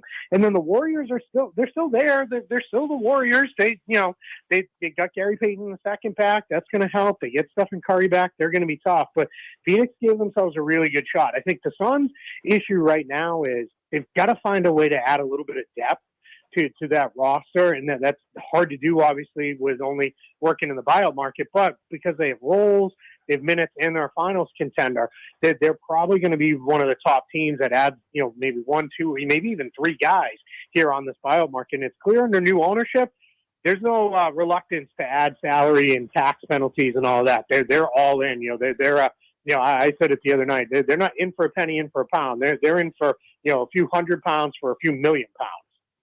Denver is the best record in the West. Are they, after all the wheeling and dealing, still the best team in the West? They might be. They're really, really good. Nikola Jokic is absolutely incredible, and I think is to the point of anytime a 2-time MVP could be called underrated is a little silly. But if anybody is, it might be him. I think people forget how good he is, and they've gotten mostly healthy, and they've got a great starting 5. They've got a pretty good bench. They're going to add a point guard, in this buyout market, whether it's Reggie Jackson or Russell Westbrook or someone. Someone's going to come in and give them 10 minutes a night, which is going to be huge for them coming off that bench. So they're really, really good, and that's one of the teams too that has a one of the few remaining true home court advantages in the league. So it's really important to them to finish atop the conference. Keith Smith covers the NBA, Spot Rack, Celtics blog, and the NBA Front Office Show, which you can see on YouTube. Follow Keith on Twitter, Keith Smith NBA, Keith Smith NBA. Keith, as always, appreciate your time and your insight. By the way, just want to pass a message along. We have a gentleman who watches us on Twitch who says, I am an avid multiple times a day Celtics blog reader. All right. And I love 10 takeaways. So he's a big fan. So congratulations. I read that. I sincerely appreciate that. That makes my whole day. And I needed a lift this morning. I'm running on fumes. So thank you so much. Keith Smith, kind enough to join us once again. Dead struck there with a nice message. So we wanted to pass it along. There it is. A little association. Now It's back to the Super Bowl. Right. That's it. That's it. Come on. We spent the whole damn week talking about the trade deadline. 8 minutes today. That's it. And congratulations to the NBA for dominating Super Bowl week. Yes. Well done, gentlemen. Well done. Don't know if that's what you had planned when the week started or you thought it was possible, but it ended up not only being possible, but was accomplished. Hey, you took Christmas away from us. We're going to try to take Super Bowl week away from you. How about that? I think it's a good trade, by the way. I think it's seriously. They lost Christmas Day. Big deal. They got 3 days in February that they pretty much dominated. Well, they need to make sure, though, that they have the trade deadline on Super Bowl week every year, though. That was the key. And also, let's be honest, the GMs in the NBA this year went nuts. I mean, they don't normally go this nuts. I mean, that's the other thing. Literally, you sit down at league meetings and go, here's the deal. All right, we're scheduling the trade deadline in the middle of the Super Bowl week. And you guys have to lose your minds every year. Boston, I'm talking to you next year. You didn't do it this time. Right. Pat Riley, what the heck? Okay? Snap out of it. So there you go. Now for, our regular listeners, we'll be back to the association in about 9 weeks. Okay? The playoffs will start in about 9 weeks, and then we'll return. Just wanted to let you know who's playing for whom, and, well, knock yourself out. The Heat did nothing, and the Magic, just kind of moving things around. Lee Sterling joined us about an hour ago. He picked the Philadelphia Eagles. More importantly, his daughter picked the under in the national anthem, where she has hit 8 straight over-unders on the national anthem. By the way, line started at 1:59 for the anthem. It's up to 2:05. And yet she went under. I'd love the scientific breakdown. If you download one thing from our show today at floridasportsnetwork.com, download the second segment in the 7 o'clock hour, Lee Sterling with information from his daughter and a scientific breakdown of Chris Stapleton and the anthem. The dry air, David. The dry air. The dry air in Arizona was mentioned even. Okay.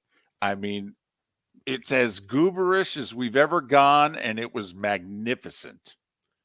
The good news is one of us will be right with the Super Bowl. Right. I picked the Eagles. David picked Kansas City. I picked the over. David picked the under. I mean, one of us is going to be right on this game. That's all we can count on. And I flipped, which I very rarely do. When this whole 2-week odyssey started, I was on the Eagles. I was. And me, Mr. Line of Scrimmage guy, who loves the Pro Football Hall of Fame class with all the defensive players that got in. I'm taking the Chiefs. What the heck?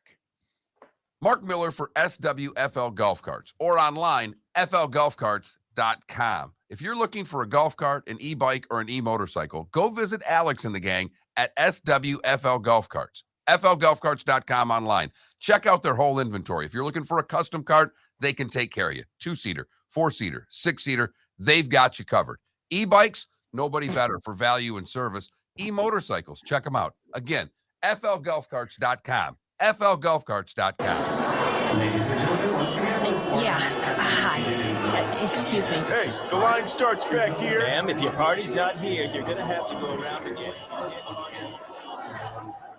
If you had the opportunity to avoid all this, wouldn't you? Salt Live is the official transportation provider of the Miller and Moulton Morning Show, making your trip to and from the airport seamless and stress-free. Salt Live is supported with the help of local partners like the Bayfront Inn. Gather your family and friends and enjoy a leisurely day on the water with a pontoon or deck boat. If you prefer to explore the waterways without a motor, the Bayfront has canoes, standboards, and kayaks. At the end of your journey, enjoy lunch or dinner at the Bamboo Tropical Bar and Grill. The Bayfront Inn, something for everyone on 5th Avenue in downtown Naples. BayfrontInNaples.com. When you need a ride, book with Salt Live Transportation, 308-8686, or book on saltlivetransportation.com. David Moulton for Napa Auto Parts, and Napa Filters. Insist on Napa filters for your vehicles, or if you're a do-it-yourselfer, only buy Napa filters. Napa has a filter for almost anything on earth that moves, whether it's motorcycles, foreign and domestic cars, vans, SUVs, earth-moving equipment. You get the idea. Napa Auto Parts, Napa filters. Insist on them for your vehicles, or if you're a do-it-yourselfer, only buy Napa filters. You are listening to Miller and Moulton on the Florida Sports Network.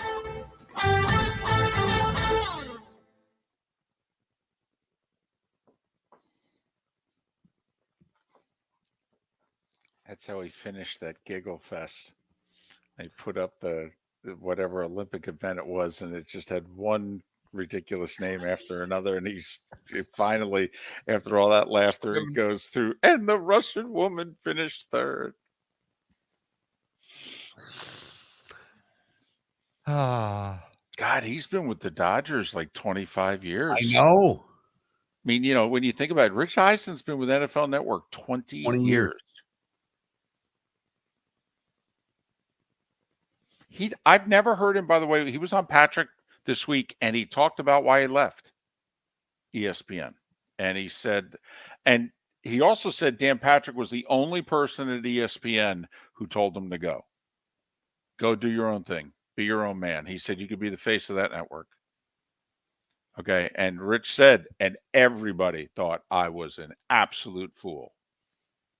And he goes, and by the way, I got married a short time later. Okay. And there were a lot of people from ESPN who did not come to my wedding. He goes, I really found out who my friends were. And Patrick starts talking about it and goes, and I know, and the reception was at the Boathouse. And I'm like, oh my God, the Boathouse in Central Park, and you didn't go? Oh my God. It's a tremendous, it was, I think it just closed, a tremendous restaurant with a beautiful view, water in the park. Oh, it's gorgeous. So he said, when I started at SportsCenter, we were a highlight show. And the last year or so, we were transitioning SportsCenter into me introducing two analysts to break down what just happened. And he said, it's not what I envision myself doing for the next 10 years.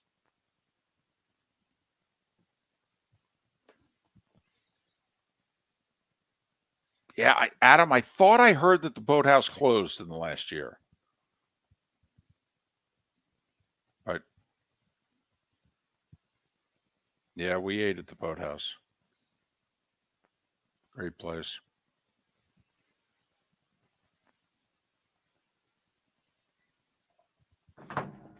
Hey, DC, listen. Patrick's talked about it. Cowherd's talked about it. Eisen's talked about it.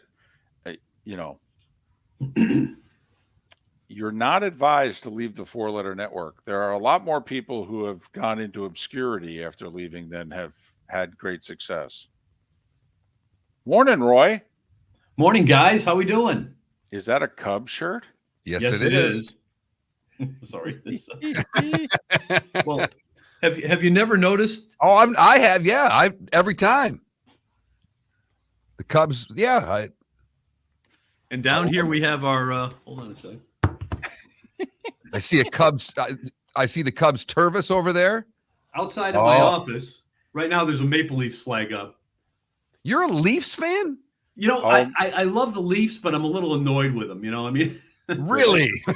We have that, and the W. And on great days, good days, we fly that. There you just go. Outside of my office door here. Also, I have a Kraken flag. Oh, such a great logo. My favorite hockey team now. They look good, don't they? When they play, it looks sharp. They look like a. All right, very quickly here. So when the Leafs and the Lightning play in the first round again, who do you root for? Because you love the Lightning. Story. 7 games. Right, 7 games. Which, by the way, is the Leafs losing? Yes, I was going to say 7 games and the Leafs losing. That's the best story. By far, it's the Leafs losing. I was going to say last year, Game 7, losing 2-1 going to the third and losing. Yes, it's it's hard not to like the team and appreciate the talent, but how can lose? Please lose in the first round again. Lightning looked good last night. Yeah, that was a nice bounce back. That was sure. Oh, okay, coming back.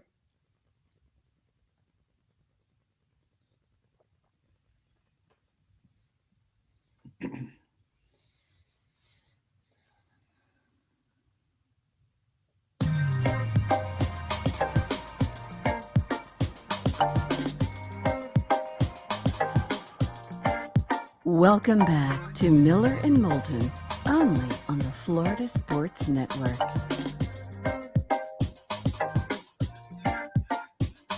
It's 21 minutes past the hour. Miller and Moulton, Florida Sports Network, floridasportsnetwork.com. John Parry, who was a part of 3 Super Bowls, 2 of them as lead referee. He's now the rules analyst on Monday Night Football. He will join us for the first time in a little more than 15 minutes. We'll talk about what it's like to ref the Super Bowl and also get into the whole just officiating, well, stuff that's in and around the league right now. But we invited Roy Cummings back because, well, I sent him a text, Mark, that said, listen, if Rondé gets in, okay, we need you on the show. And Roy goes, well, I'm going to write it down because I think I got a good feeling he's getting in. And Rondé Barber, along with Zach Thomas, to make Dolphins fans happy, 2 of the 6 players, 5 of them defensive, elected to the Hall of Fame last night. Just your thoughts. You covered him. You know him well. Rondé Barber, a Hall of Famer. Yeah, I've known about this for a couple of weeks, actually, and chatted with Rondé a couple of weeks ago about it, and was sworn to secrecy, which he was kind of laughing about because he was shocked that the secret wasn't out there more already. But yeah, it's so deserving of Rondé. Look, this is not an original thought, but to me, it encompasses what a Hall of Famer should be, no matter the sport. And someone once told me that their idea of what a Hall of Famer is, if you can't tell the history of the game without that person, he's a Hall of Famer. In other words, did this player have such an impact that he's part of the true history of the game? And I think that's very, to me, that sounds like a great example of what a Hall of Famer is. And in my opinion, you can't tell the history of the game now without Rondé Barber, because he defines a position that was basically invented by Tony Dungy and Monty Kiffin here in Tampa, and that's the position of the slot corner. And it was Rondé's job. I mean, he just excelled at that position. He was the guy who stood up face-to-face against that slot receiver, but sometimes, dropped back into coverage, sometimes attacked the quarterback, played the run exceptionally well. He was the prototype for what is now a slot corner, and most every team's got a slot corner. And it's a guy who can play inside or outside, which is obviously requires a special skill set. But the biggest thing is the numbers. The numbers certainly warrant that Rondé Barber is a Hall of Famer. The number of takeaways, the number of sacks for a cornerback, incredible numbers, and well-deserving. I always thought, and I think I've been proven right, that Rondé would get in more quickly than John Lynch. That John Lynch would have a tougher time. John's in, obviously, got in. But I always thought Rondé was more of a shoe-in than John Lynch, just because of the position he played, the fact that he was a prototype, and that I don't know that it's going to be a while before we see anybody play it better. Well, and I think you touched upon something, Roy, that when you look at the position now, and there are guys that can certainly do it, but his tackling, his ability, we're talking about the interception numbers and we talk about the sack numbers, but you touched upon what he did against the run and how good of a tackler he was. That is something that most corners are not. And I think that separates him from the rest of the pile, if you know what I mean.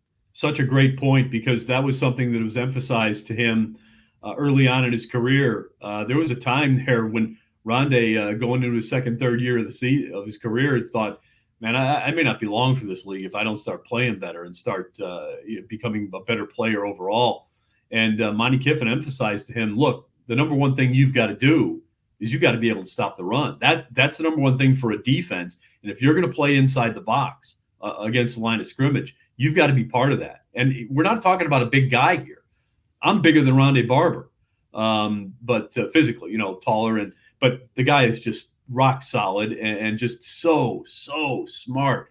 Just understand. And for a cornerback to accept that my number one job is to stop the run and tackle, that really requires a lot of sacrifice in a way. And that's what Rondé Barber was all about. Whatever this team needs, I'll do. And he did it. Roy Cummings, who's covered the Bucs for a long time, Bay News 9, PewterPirates.com. Follow him on Twitter, @RCummingsFHCN. That makes 4, Roy. And you can make a case, and I'll be willing to throw this out there. It could be 5 by the time we're done. Simeon Rice is a borderline Hall of Famer. All right. Over 10 sacks a year for 12 years. All right. He came up big in the playoffs, particularly in 2002 with the Bucs. It would not shock me if Simeon Rice gets some momentum by veterans committees down the road. But Sapp, Brooks, Lynch, and Barber, 4 Hall of Famers on a defense. There's only like 2 or 3 others that have ever had as many or more. Yeah, you are talking about one of the greatest defenses of all time. And let's not forget Tony Dungy's in the Hall of Fame as well. It was his defense. Monty Kiffin obviously ran it, who I think belongs in the Hall of Fame, for exactly what you just said. The fact that this defense has produced 4 Hall of Fame players, at least a 5th who is in the conversation, and the coach who implemented the scheme, put it in place.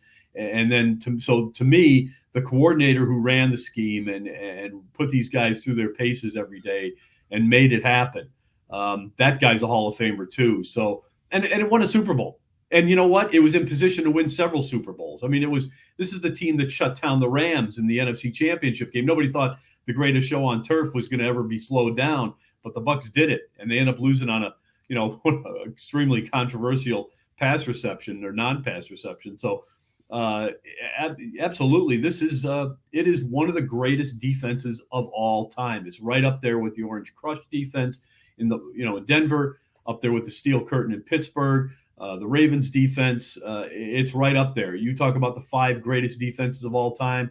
You're probably thinking about the 80 Bears. The Bucs are in that conversation. They're there. They're one of them. And recognized now in the Hall of Fame. How early into next week, or should it be next week, that we expect to see an offensive coordinator hired for the Bucs? Yeah, I got to think it's probably going to happen pretty soon. The issue is, it's like going through a deck of cards. They've got at least 10 interviews already, which tells me they're not really sold on anybody. I think they're going to end up settling for someone. I don't know who it's going to be. It's going to be a quarterbacks coach more than likely. We'll see what happens. I don't think it's a great choice. As I said, guys, I don't think it's a great job. I don't. Whoever takes it is, just trying to take the next step and get some notoriety, and hopefully that'll happen. But it's an offense in transition. There's no doubt about that. You surprised that they're seemingly not involved in the car sweepstakes? No, I don't think they can afford him. We talked about that. The money's just not there, guys. I think it's as part of the transition, you're going to have a bridge quarterback. That's my opinion. Derek Carr is not a bridge. To me, if you go and get Carr or Rodgers or something like that, you play that game, you think you can win the Super Bowl. If you couldn't win it with Brady behind that line, you're not going to win it with somebody else, I don't think. And I think the best thing to do is go get a Sam Darnold, someone like that. There's a couple of quarterbacks out there who you could have. I personally, I would entertain going back and getting Jameis Winston again, but they'll probably move on from that as well. But there's quarterbacks out there. They're second tier at best, and that's what you got to do. You got to figure out what you're doing going forward here, and that's what this time is for. Roy Cummings, Bay News 9, pewterpirates.com. Follow him on Twitter, rcummingsfhcn, with some reflection about Rondé Barber getting into the Pro Football Hall of Fame. Roy, have a great weekend. Enjoy the game. Very quickly, 10 seconds. Who do you like? I like the Chiefs. I think they got the better quarterback, but he's not healthy, so it's going to be close. 28-24, Chiefs. There you have it. Roy Cummings here on Miller and Moulton. Roy, thanks. Enjoy the game. Thanks, guys. Zach Thomas, Rondé Barber, Dolphins and Bucs fans from a different era with a chance to, stick your chest out this morning. 5 of the 6 players who got inducted yesterday played defense. Miller and Moulton. John Parry coming up in about 8 minutes talking refereeing the Super Bowl. That's next on the Florida Sports Network. Miller and Moulton here for the Clutch Vodka Play of the Day. Mark, remember Nick Charles, Fred Hickman, the CNN Play of the Day? Yeah, CNN did a nightly sports show. That was a while ago. Yes, it was. Just work with me. Everyone liked the pod, the Play of the Day. So how about we have the Clutch Vodka Play of the Day? Sounds good. Fun. Smooth. Like Clutch Vodka. Listen weekday mornings for the Clutch Vodka Play of the Day. That's clutch with a K. Mark Miller for SWFL Golf Carts or online, flgolfcarts.com. If you're looking for a golf cart, an e-bike, or an e-motorcycle, go visit Alex and the gang at SWFL Golf Carts. flgolfcarts.com online. Check out their whole inventory. If you're looking for a custom cart, they can take care of you. 2-seater, 4-seater, 6-seater, they've got you covered. E-bikes, nobody better for value and service. E-motorcycles, check them out. Again, flgolfcarts.com. flgolfcarts.com. David Moulton for Napa, Napa Auto Parts, and Napa Filters. Insist on Napa filters for your vehicles, or if you're a do-it-yourselfer, only buy Napa filters. Napa has a filter for almost anything on earth that moves, whether it's motorcycles, foreign and domestic cars, vans, SUVs, earth-moving equipment. You get the idea. Napa Auto Parts, Napa filters. Insist on them for your vehicles, or if you're do-it-yourselfer, only buy Napa filters. Located on the East Trail, locally owned Naples Tiki Bar and Grill is an outdoor eatery next to the Hitching Post Shopping Center. Island-inspired food with a true tiki theme. The best place in Naples to enjoy the beautiful weather in Southwest Florida. The Naples Tiki Bar and Grill offers a great menu for dine-in or takeout. Enjoy our famous pulled pork, huge burgers, and Tiki Bar cocktails. Don't miss happy hour every day from 3 to 6 and live music 7 days a week. See you soon at the Naples Tiki Bar and Grill, 11498 Tamiami Trail East. You are listening to Miller and Moulton on the Florida Sports Network.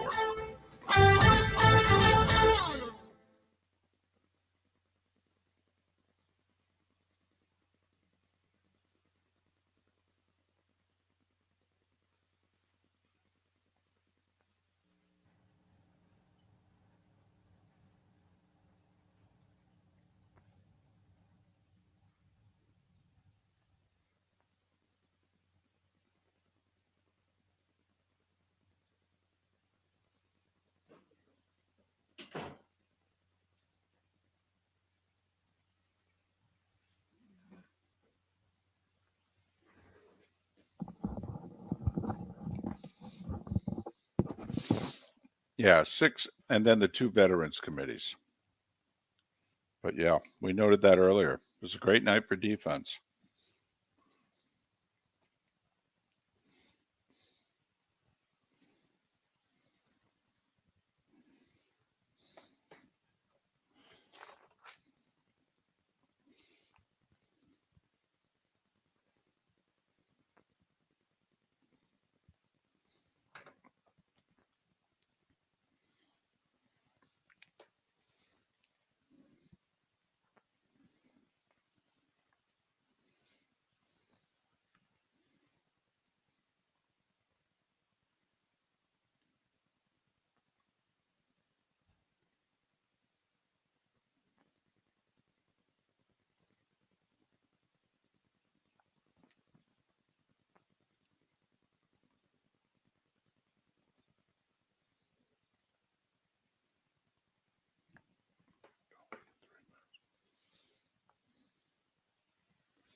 The case for Klecko is he played 3 different positions. He played end, he played tackle, and he played nose tackle. And he was a Pro Bowler at all 3. It's been my argument to get Kuchenberg in the Hall of Fame. Kuchenberg played all 3 positions. He was a Pro Bowler at 2 of them. And even though, they went to 1 conference championship game, Klecko was part of the sack exchange, which was a defensive line in the 80s that, the Jets D line in the 80s, Gastineau, Klecko, Marty Lyons. I mean, it was up there. It wasn't the best. Obviously, the Bears D line was better, but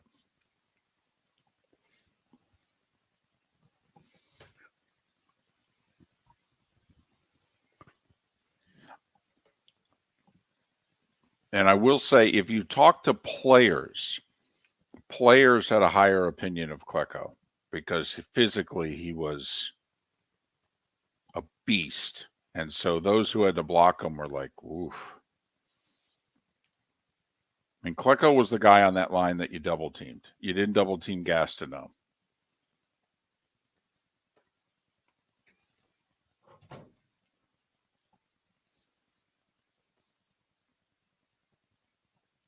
Well, DC, that's the case for everybody. Like Jim Trotter got Don Coryell, longtime San Diego sports writer who's now with NFL Network. I mean, Jim Trotter got Don Coryell. I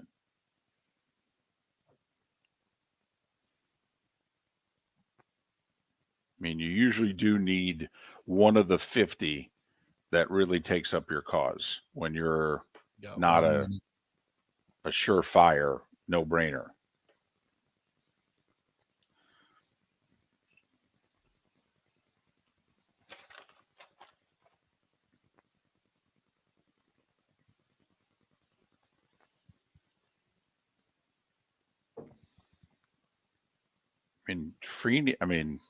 Dwight Freeney, Reggie Wayne.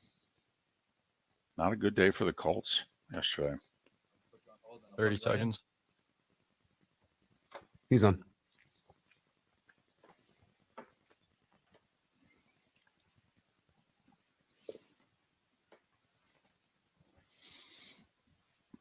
Figure we do a little Super Bowl and then we can talk about, the stuff we were talking about a week and a half ago. Should we add officials or?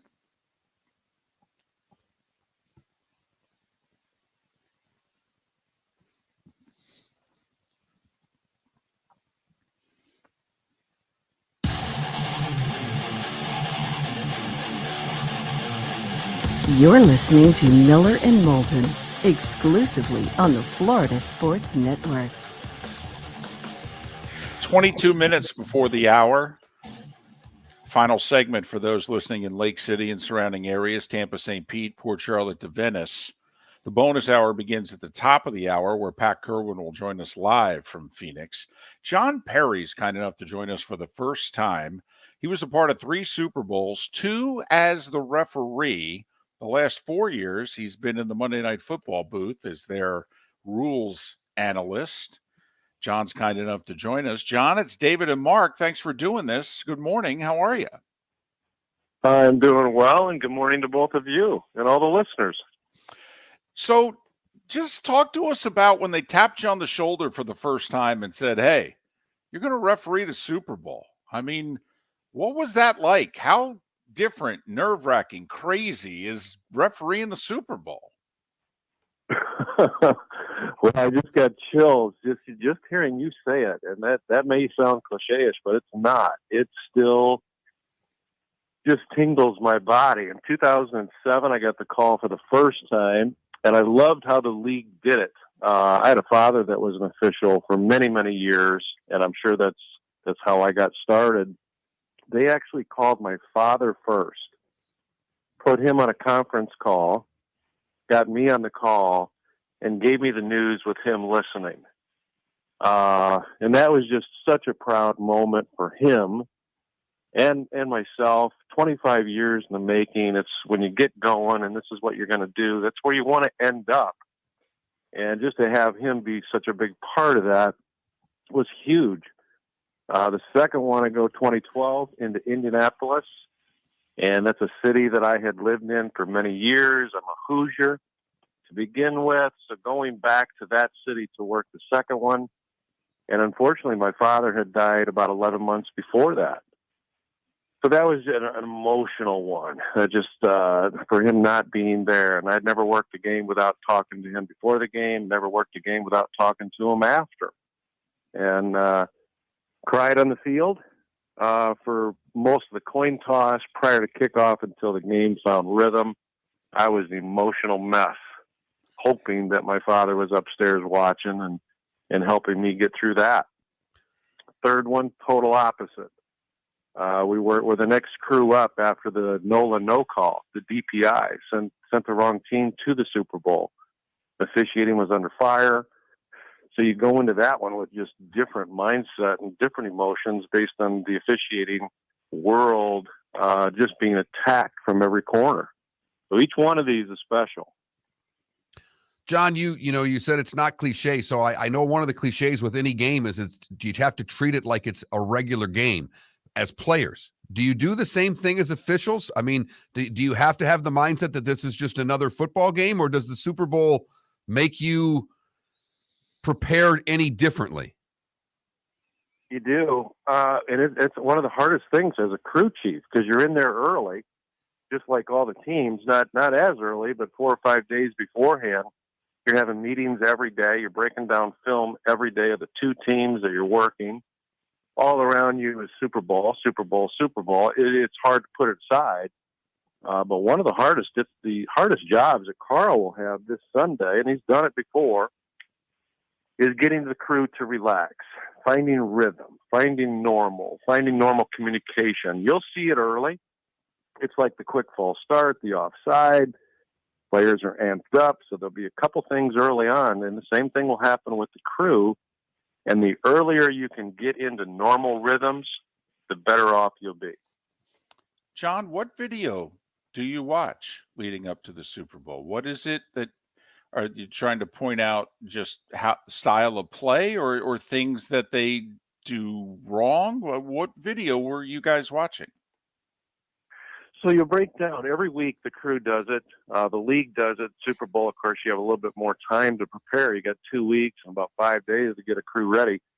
But you're going down coaches' film, both the sideline and all the end zone shots of every play that you can come up with as a crew chief to ensure that the crew understands formations that they run often, plays that they run off of formations that they present often. Does a team shift? Does it go in motion frequently? Is it a 2x2, a 3x1 with receiver sets? So you're trying to make sure that they're aware, not so much of what players will do or don't do. It is discussed. I mean, you do point out a player or two that might push off at the top of a route. That's a tendency. A quarterback that'll dump the ball instead of getting hit. Those type of things are all discussed, but prior to the game, I would bet that Carl Cheffers will have this crew watch at least 100 to 120 plays of both of the teams that they will work. I think you kind of answered it with that last answer, John. But when you watch a game now at what you do, what is the first thing you're looking at? It sounds like it's formations to me, but what's the first thing you're looking at? And is it different than when you were a referee?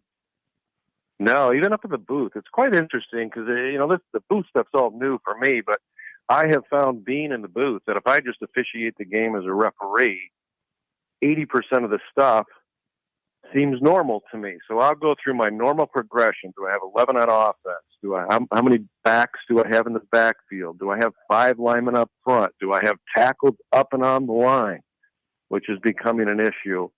Quarterback under center, is he eligible? Is he not? Is he in shotgun, down and distance? Is the clock running? What do they need for a first down? Will an offside give me 5 yards for a first down? The officials go through a mental gyration in between each play. It's one of the things that we try to get young officials to do and do well is what we call a pre-snap routine. Mine was alphabetized. Assignments, ball, where's it at? Left or right? C, clock. D, down and distance. E, eligible. F, false start. G, get ready. By then the snap's coming, and we do that 150 times a game. Now imagine you're John Parry and you got me standing next to you in the booth, interrupting you constantly as you're trying to go through that mental checklist, Mark. I mean, he had it easy the first 3 years in the Monday Night Football booth. He didn't have some fat guy bothering him to his left. Now he's got to deal with me. Wearing costumes. I think you do bring up a great point, though, because one of the things that I say quite frequently in calls like this is we all have a different lens. David's lens was different than mine during the game. Mine was different than his. Troy sees it offensively and what defenses are presenting to the. It's interesting how so many people watch the game in such a different fashion. He's John Parry.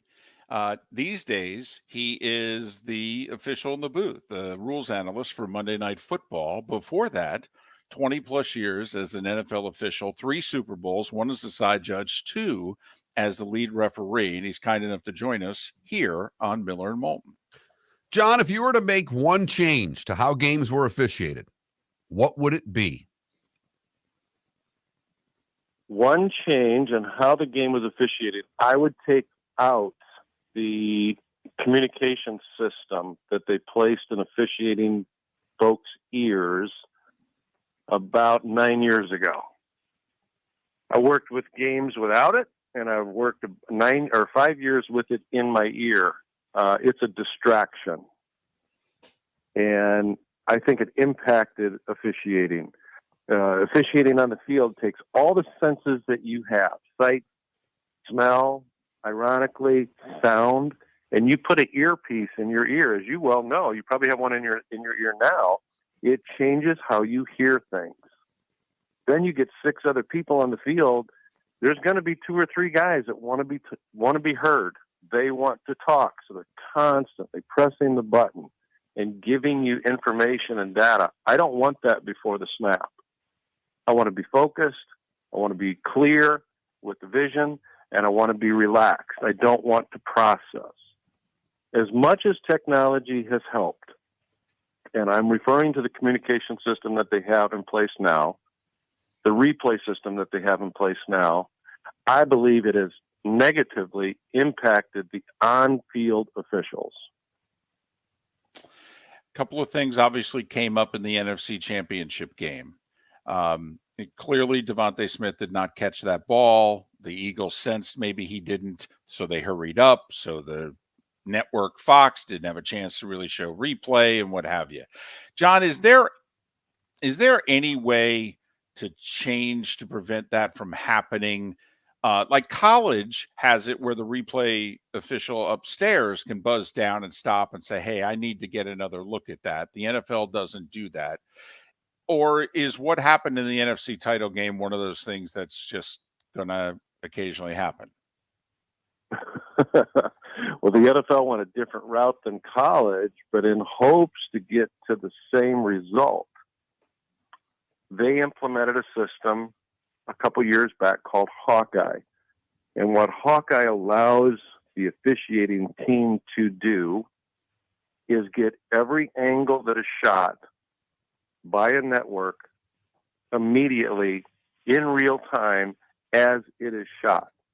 So if in that game, on a championship game, there was probably 20 plus camera angles filming the game, the replay official upstairs had it right now.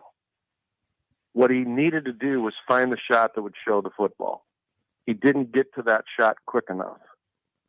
Where he could have done what we call a replay assist, which he would have seen the ball touch the ground, rotate, radio down to the officiating crew. I know you ruled complete, but I'm looking at the play and it's incomplete. It's an incomplete pass. Put the ball back at the previous spot, roll it down.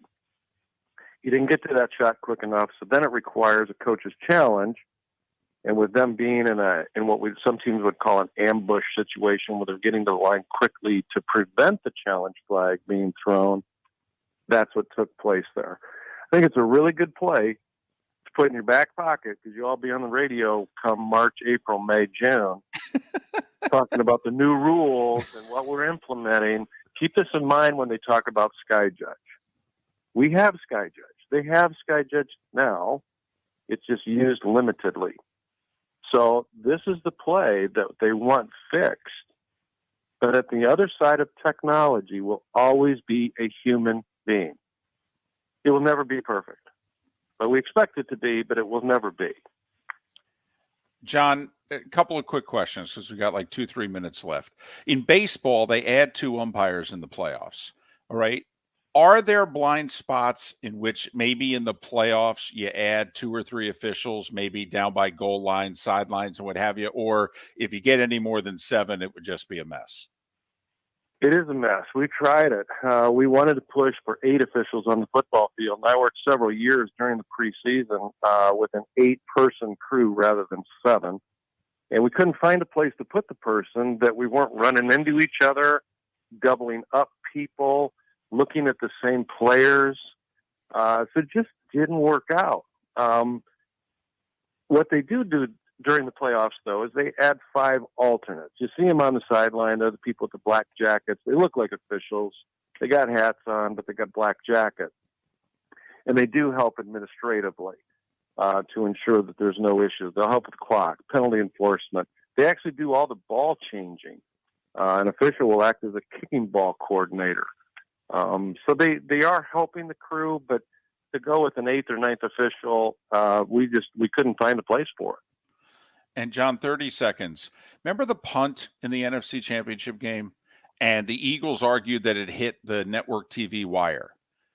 And who, honestly, of the 7 of you, who's watching the ball in the air? Or are all 7 of you watching players running? I'm just curious. Is there an official who's supposed to watch the ball in the air? I love this question. No official watches a ball during the game. 3 hours. We try to teach young officials, don't look at the ball. We watch players. We watch bodies. We're looking for issues with people, not issues with balls. That's why no one on the field, if it did in fact touch the wire, did they see it? Do they have any clue? And it is in the replay case book, so it could have been fixed had it definitely touched the wire and seen hit the wire. The replay official could do it. But no football official on a football field watches the ball. They watch players. John, thanks for agreeing to do this. We really appreciate it. Enjoy your next few months in the Florida weather, and hopefully we can do this again. Yeah, enjoy Super Bowl Sunday, guys. John Parry. Referee 2 Super Bowls, was a part of 3 of them. He is the official in the booth, the rules analyst on Monday Night Football. Great perspective and insight there from John Parry. I really enjoyed that. That was a lot of fun for me. I loved his perspective with his dad and talking about the games and all of that we don't hear that every day. I don't think fans ever really get enlightened because officials don't do a lot of interviews. So hearing how much they don't watch the ball and how it's done. Great stuff there, John Parry. Appreciate that on Miller and Moulton. Pat Kirwan, his perspective from Phoenix is next. The bonus hour in the 239 on the Florida Sports Network. David Moulton for Napa, Napa Auto Parts, and Napa Filters. Insist on Napa filters for your vehicles, or if you're a do-it-yourselfer, only buy Napa filters. Napa has a filter for almost anything on earth that moves, whether it's motorcycles, foreign and domestic cars, vans, SUVs, earth-moving equipment. You get the idea. Napa Auto Parts, Napa filters. Insist on them for your vehicles, or if you're a do-it-yourselfer, only buy Napa filters. Miller and Moulton here for the Clutch Vodka Play of the Day. Mark, remember Nick Charles, Fred Hickman, the CNN Play of the Day? Yeah, CNN did a nightly sports show. That was a while ago. Yes, it was. Just work with me. Everyone liked the pod, the Play of the Day. So how about we have the Clutch Vodka Play of the Day? Sounds good. Fun. Smooth. Like Clutch Vodka. Listen weekday mornings for the Clutch Vodka Play of the Day. That's Clutch with a K. Mark Miller for SWFL Golf Carts, or online, flgolfcarts.com. If you're looking for a golf cart, an e-bike, or an e-motorcycle, go visit Alex and the gang at SWFL Golf Carts. flgolfcarts.com online. Check out their whole inventory. If you're looking for a custom cart, they can take care of you. 2-seater, 4-seater, 6-seater, they've got you covered. E-bikes, nobody better for value and service. E-motorcycles, check them out. Again, flgolfcarts.com. flgolfcarts.com. Ladies and gentlemen, once again. Hi. Excuse me. Hey, the line starts back here. Damn, if your party's not here, you're gonna have to go around again. If you had the opportunity to avoid all this, wouldn't you? Salt Live is the official transportation provider of the Miller and Moulton Morning Show, making your trip to and from the airport seamless and stress-free. Salt Live is supported with the help of local partners like the Bayfront Inn. Gather your family and friends and enjoy a leisurely day on the water with a pontoon or deck boat. If you prefer to explore the waterways without a motor, the Bayfront has canoes, standboards, and kayaks. At the end of your journey, enjoy lunch or dinner at the Bamboo Tropical Bar and Grill. The Bayfront Inn, something for everyone on 5th Avenue in downtown Naples. BayfrontInNaples.com. When you need a ride, book with Salt Live Transportation, 308-8686, or book on saltlivetransportation.com. Located on the East Trail, locally owned Naples Tiki Bar and Grill is an outdoor eatery next to the Hitching Post Shopping Center. Island-inspired food with a true tiki theme. The best place in Naples to enjoy the beautiful weather in Southwest Florida. The Naples Tiki Bar and Grill offers a great menu for dine-in or takeout. Enjoy our famous pulled pork, huge burgers, and tiki bar cocktails. Don't miss happy hour every day from 3 to 6 and live music 7 days a week. See you soon at the Naples Tiki Bar and Grill, 11498 Tamiami Trail East. You were listening to Miller and Moulton on the Florida Sports Network. Good morning, boys. Well, good morning. How's your week been? Good. Just moving right along. So many interviews. The days are flying by. What's up, Pat? Hey, guys. 15 interviews a day. A little worse from doing it. We did not talk about the game once yesterday. We just kept interviewing people, one after another. I felt like a priest hearing confessions.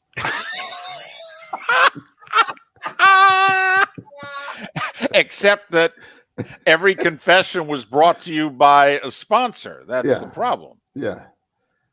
Mostly the bed company. Big Sleep Number day yesterday, was it? Yeah, Sleep Number had a lot of spots on our show yesterday. Yeah. I've had John Parry on a lot. I listen to him with you guys. I like listening to him, but his whole agenda is always the same. We don't want any help from anywhere. We know how to do a great job. The reason we have all this stuff is because you haven't done a great job.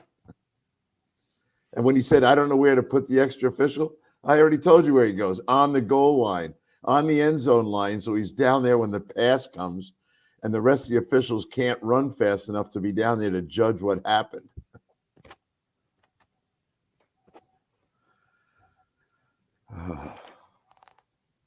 Well, I asked that question because of the discussion that we had 10 days ago.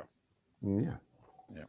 I had Pereira on yesterday, so he's a little more open to criticism of things going on. John is so classy. I love listening to John. The one thing I will say of all of the on-air officials, John and Mike are the two most concise. Yeah, that's an important attribute in that business.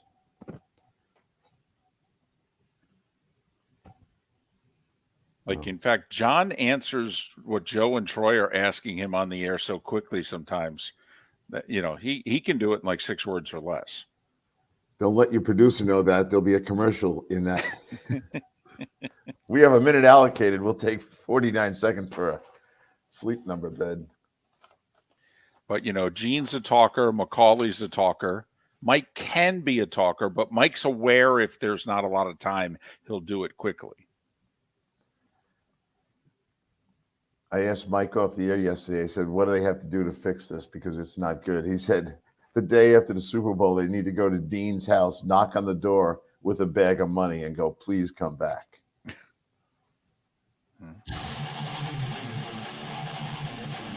What's his name's leaving there? The old timer, Walt. Oh, he is? Yeah, Mike said he's walking away after this. Okay. He's had enough of Park Avenue.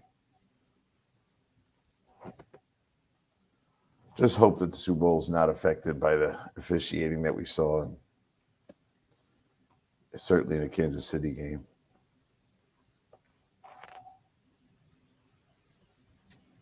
But, you know, I feel good because Roger said it's never been better. Never been better. Nope. There you go. He's also he's proud of their record on diversity, too. So, you know, there's that. He's very proud of the amount of people who watch more than anything. Yes, I'd be proud of that. 10 seconds. And right up against that is the CBA itself.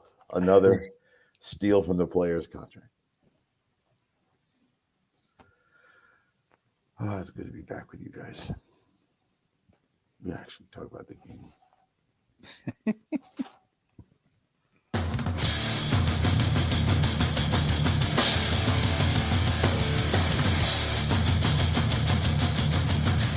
You You are listening to Miller and Moulton, exclusively on the Florida Sports Network. And now, here's Mark Miller and David Moulton. The bonus hour on this final Football Friday of the 2022 season. Super Bowl Sunday is a little more than 48 hours away, at least kickoff of Super Bowl 57. Eagles still a slight favorite over the Chiefs. Pat Kirwan is kind enough to join us live from Phoenix to start this bonus hour. Top of the morning to you. How's your week gone? Oh, it's going very well. Good to see you guys, hear from you. It moves along quickly. I feel like all I do is interview people. There's lots of people around. They like to come on the radio. I have another set of interviews today, maybe 15 or so. So yesterday were lots of interesting ones. Aaron Jones, talking to him from Green Bay. At the end of the interview, I said, do me a favor, open that door and turn the light on and ask him what he's doing. The man in the dark. He started laughing. Derrick Henry, it was great talking to Derrick. Just about, I said, how long can you keep this pace up? I said, Sean Alexander's coming up next. Have you talked to him about carries? And he just started laughing. Mike Pereira and I had a nice long talk. Aiden Hutchinson, lots of good interviews with guys that have their own story to tell. So that's what it turns into. It doesn't really turn into breaking down the game. Hopefully today we'll do a little bit of that. Well, before we break down the game with you, Pat, and I don't normally ask you questions like this, but you offered it up when you got to Phoenix as to the number of Eagles jerseys you saw versus the number of Chiefs jerseys. How much of an Eagles home game is this going to be from what you've been seeing in the streets of Phoenix? Significantly large. I'm sure the Kansas City fans will cheer like crazy, but the Eagle fans are here in droves, and they're out in their jerseys and everything else. You just feel like it's Philly everywhere when you're walking around the streets. Interesting. Will that make a difference? Who the heck knows? But it's an interesting factoid in a very red stadium. Arizona Cardinals, it's very red. And the Chiefs, jerseys are, reddish, orange, however it is you view that color. There will be quite a lot of green. That makes and very loud. Yes. Those Eagle fans, you live close enough to Philly to know what I'm talking about. Well, no question. Great fan. Both of them great fan bases. One a little rowdier than the other. Listen, before we get to the game, and we made our picks earlier, but the Hall of Fame last night. Yeah. So listen, 7 of the 8 players who went in, including the 2 veterans players on the defensive side of the ball. I mean, remarkable. But, anybody strike you, Zach Thomas, Rondé Barber, DeMarcus Ware, Darrelle Revis, Joe Klecko, Joe Thomas, the one offensive player, the lineman from the Browns, Chuck Howley, Ken Riley on the senior committee. Any story there strike you and go, oh, man, I'm glad he got in?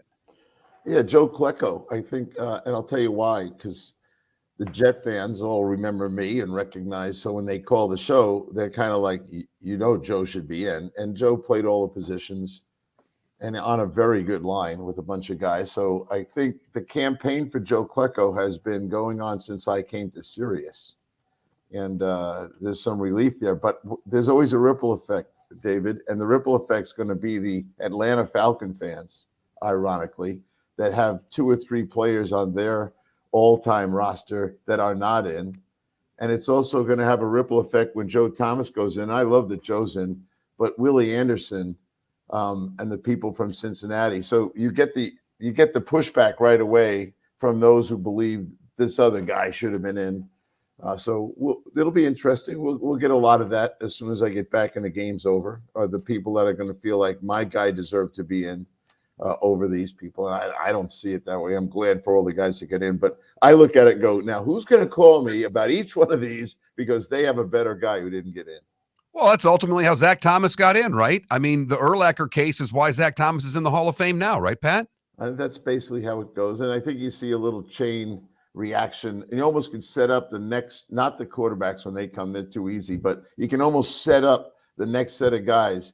And actually, the Willie Anderson one, I bring it up because he does have a lot of credentials against the Hall of Fame pass rushers. He's never given up a sack. So I read his whole bio of stuff, and Paul Alexander worked hard on the Willie campaign.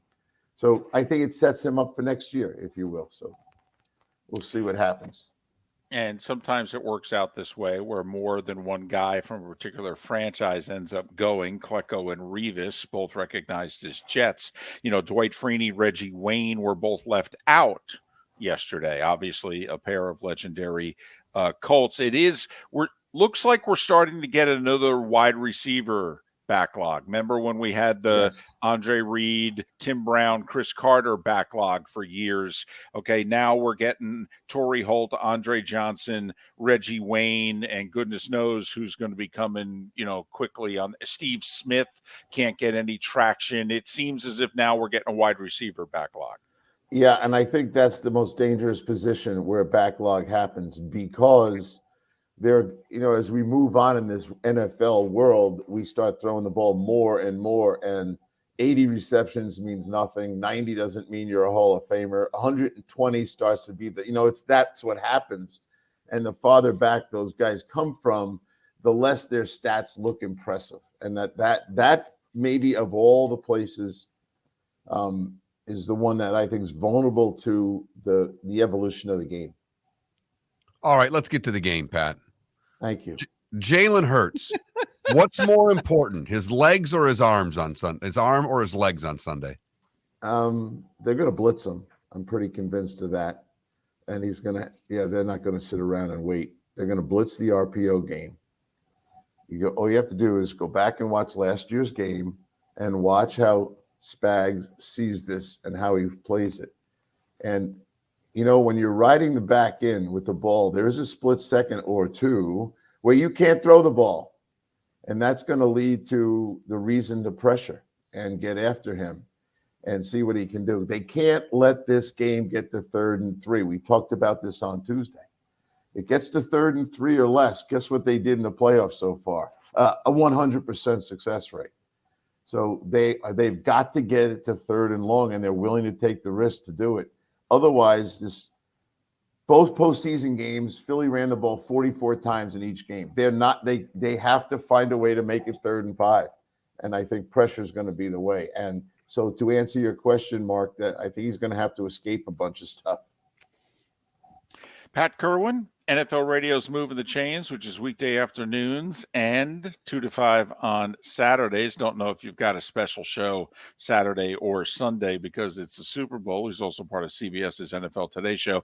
Pat joins us twice a week, Tuesdays and Fridays, courtesy of Pinchers. Pinchers from Tampa to Key West and over a dozen locations in between. Pinchers, because you can't fake fresh. You will acknowledge, though, and Spags obviously, I think, would acknowledge this, that the Jalen Hurts and the Eagles offense that they faced last year are both very different than the quarterback and the offense that they're going to face this year, though, right? Structurally, they're the same, but there are different bodies out there.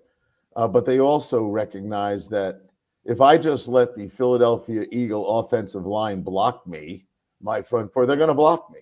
They're very, very good. They need a free player to interrupt the run game and get to the quarterback. And we know what the passing game is. It's run, run, run, deep shot. Run, run, run, deep shot. And they've got rookies back there. So I think you're going to see, and I've known Spags since he was at Springfield College. He's going to come with Pete. He is not going to sit there and take this on by, counterpunching them. They're too good. They're very good up front. And that's not what he's done so far in the playoffs. He's blitzed 17% of the time thus far in the playoffs, 26% of the time during the season. So this is a different game plan than what he's used all year, Pat. Well, you asked me what I thought he was going to do. And I know the guy well enough, and I know what he feels. Look, here's the smartest thing coaches can do. They can admit when the team they're playing is better than them in certain areas. And the blocking scheme of the Philadelphia Eagles, if you left them alone, they're going to run for 200 yards. They're averaging, I think, 208 yards per game in the postseason rushing. You ever meet a coach that didn't start with, you got to stop the run first? And that run involves that quarterback. And by the way, I don't trust any of those stat numbers on blitzing because they don't know what they're looking at. Half of these guys, I talk to them all the time. there's a lot of stuff going on out there that's trigger blitzes, and if they do this, we do that. So sometimes you get relegated to what looks like not blitzing. So there's a lot of stuff going on there that could be automatic blitzes if they're in certain formations. They don't get in it, they take the blitz off. The Chiefs got to Burrow, 5 sacks. It's tough to envision, even if blitzing, Pat. I mean, that offensive line, a quarterback who's very mobile. I know you can blitz just to keep them in the pocket, but you got to figure that Kansas City, despite having 2 terrific defensive linemen and a great defensive coordinator, are probably not going to get more than 2 sacks, right? Yeah, I don't care about the sacks as much as I care about him being disrupted, not being able to lob the deep ball when he wants to. Make him be a quarterback. Right now, he's a tremendous athlete. I like Jalen Hurts, but who's the best quarterback in the game? The other guy. So you got to make this guy play like Mahomes. We'll see if he can. You know, Shannon Sharp took Kansas City yesterday. Very interesting, and he felt good about doing it. On the other side, have you met anyone taking Kansas City? No, that's other than David. That scare you, Mark? David you and took I have been Kansas talking City. about David, big red machine. I love it. Well, you know I'm going against everything that I believe in, though, because I think the Eagles are the best team in the league at the point of attack. I just am falling back on. I think Kansas City is the better coaching, and they have the far better quarterback, and I don't know how you pick against the better coaching quarterback. I'm speechless over that beautiful logic. Well, it's beautiful until it's 38-14 Philly. I mean, it's everything's out. You know, Mike Tyson. Everybody's got a game plan until they get punched in the mouth. I mean, yeah. Well, some pretty good players in the red uniform, and I do. So I ask you guys, how much does experience matter? Because there's a lot of players in Kansas City who've been here and done that, and the coach on a bye and all that stuff. So there's a lot of reasons to get excited about Kansas City. The experience thing doesn't do as much for me as it does for others. I think these guys can all play. They've played in big games, and I think players of today's era are more used to big games than ever before. So I don't know how much the experience factor falls in. He's Pat Kirwan, NFL's Radio's Moving the Chains, CBS Sports, the NFL Today Show. More with Pat Kirwan coming up on the other side. Pat's appearance, as always, brought to you by the good folks at Pinchers. David Moulton for Napa, Napa Auto Parts, and Napa Filters. Insist on Napa filters for your vehicles, or if you're a do-it-yourselfer, only buy Napa filters. Napa has a filter for almost anything on earth that moves, whether it's motorcycles, foreign and domestic cars, vans, SUVs, earth-moving equipment. You get the idea. Napa Auto Parts, Napa filters. Insist on them for your vehicles, or if you're a do-it-yourselfer, only buy Napa filters. The waterways of Naples are a beauty to behold, and the Bayfront Inn has multiple ways for guests to enjoy the water and have some fun. Gather your family and friends and enjoy a leisurely day on the water with a pontoon or deck boat. If you prefer to explore the waterways without a motor, the Bayfront has canoes, standboards, and kayaks. At the end of your journey, enjoy lunch or dinner at the Bamboo Tropical Bar and Grill. The Bayfront Inn. Something for everyone. On 5th Avenue in Naples. Mark Miller for SWFL Golf Carts, or online, flgolfcarts.com. If you're looking for a golf cart, an e-bike, or an e-motorcycle, go visit Alex and the gang at SWFL Golf Carts. flgolfcarts.com online. Check out their whole inventory. If you're looking for a custom cart, they can take care of you. 2-seater, 4-seater, 6-seater, they've got you covered. E-bikes, nobody better for value and service. E-motorcycles, check them out. Again, flgolfcarts.com. flgolfcarts.com. Located on the East Trail, locally owned Naples Tiki Bar and Grill is an outdoor eatery next to the Hitching Post Shopping Center. Island-inspired food with a true tiki theme. The best place in Naples to enjoy the beautiful weather in Southwest Florida. The Naples Tiki Bar and Grill offers a great menu for dine-in or takeout. Enjoy our famous pulled pork, huge burgers, and tiki bar cocktails. Don't miss happy hour every day from 3 to 6 and live music 7 days a week. See you soon at the Naples Tiki Bar and Grill, 11498 Tamiami Trail East. You are listening to Miller and Moulton on the Florida Sports Network.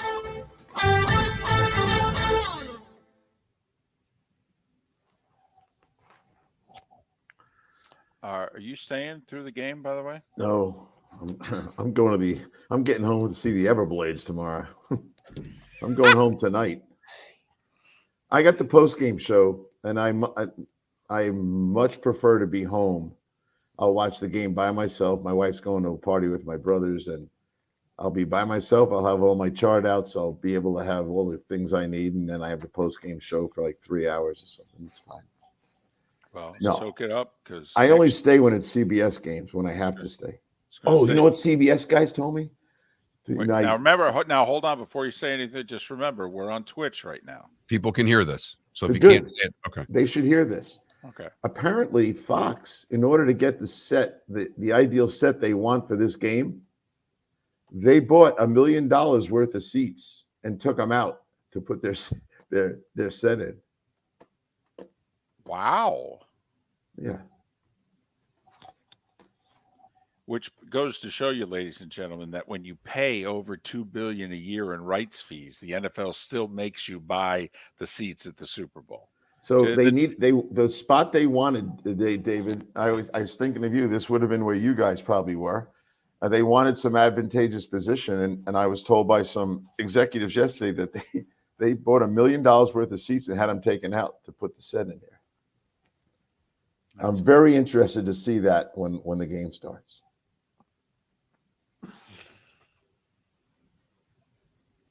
Yeah, really. So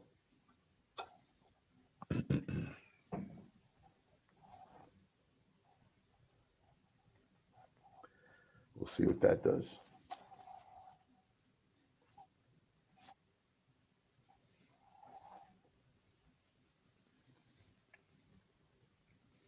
Got to get back for the Everblades on Saturday. Right. So I thought I was going. I somehow got out of it because it's the school night for, the fundraiser night. I don't know how we aren't going to that one. Yeah, I think you were at it last year. Yeah, I was already at one this year for it. Yeah. They do these. Hey, they're doing these school nights, so they're not dummies. Good way to move tickets. I don't know the numbers, but they look like they're doing much better with crowds this year. Because they're doing better with group tickets. I can tell you, that's the reason why, Pat. Group tickets is your lifeblood of a minor league team. And they figured out this school fundraiser. Whoever's down there should be commended for doing that. They've done a really good job with it. Because you get $1 off tickets when you do a group. What they're doing is charging full price, and the school gets that $1. So it's another $200-300 for the school every time they have one of these. Oh, that's good. Well, I love going to the games. And so and all those kids there makes a good atmosphere because they're loud. Yeah. And the kids love it. I watch the energy they bring to the games. There's nothing better than a 6-year-old cheering for the Blades. Go Blades. Oh, when my daughter was at the last game, she and her friend talked the whole game, and the Blades got whooped. And every time they'd score, I'd punch her. And she's like, oh, come on. So, hey, I left for Kansas City, and I haven't been home since. Oof. That's right, because you did Senior Bowl and then Super Bowl. Yeah. I ran into the CBS guys yesterday because, we have the game next year. The guys I deal with are out there observing how everything's going. And I'm going, fellas, you went home for 10 days. I've been in the same little suitcase. Well, Pat, and you'll be in Vegas next year, Pat. It will just be nuts. Yeah. That was a swap out game for us, right? NBC wanted to have the Super Bowl along with the Olympics, and we traded. Well, actually, they didn't want to have the Super Bowl and the Olympics, but because of the pandemic, it actually pushed them both, and you guys ended up with Vegas because of it. Yeah, I know. Lucky us. I want to be at that one. I was going to say. That's the radio row I want to be at. Everyone at CBS is thrilled about it. Pat's like, I'll do it from Estero. Yeah, come on. I know what my job is on these because I know so many people. They all want to come over and come on the show, and they stay forever, and they like that. Pat's like, I'll set up my computer, just put a webcam on it. I see who's sitting there, who we're interviewing. Yeah. Well, we did interviews that one of the Here we COVID go. years. We interviewed, 100 people via Zoom.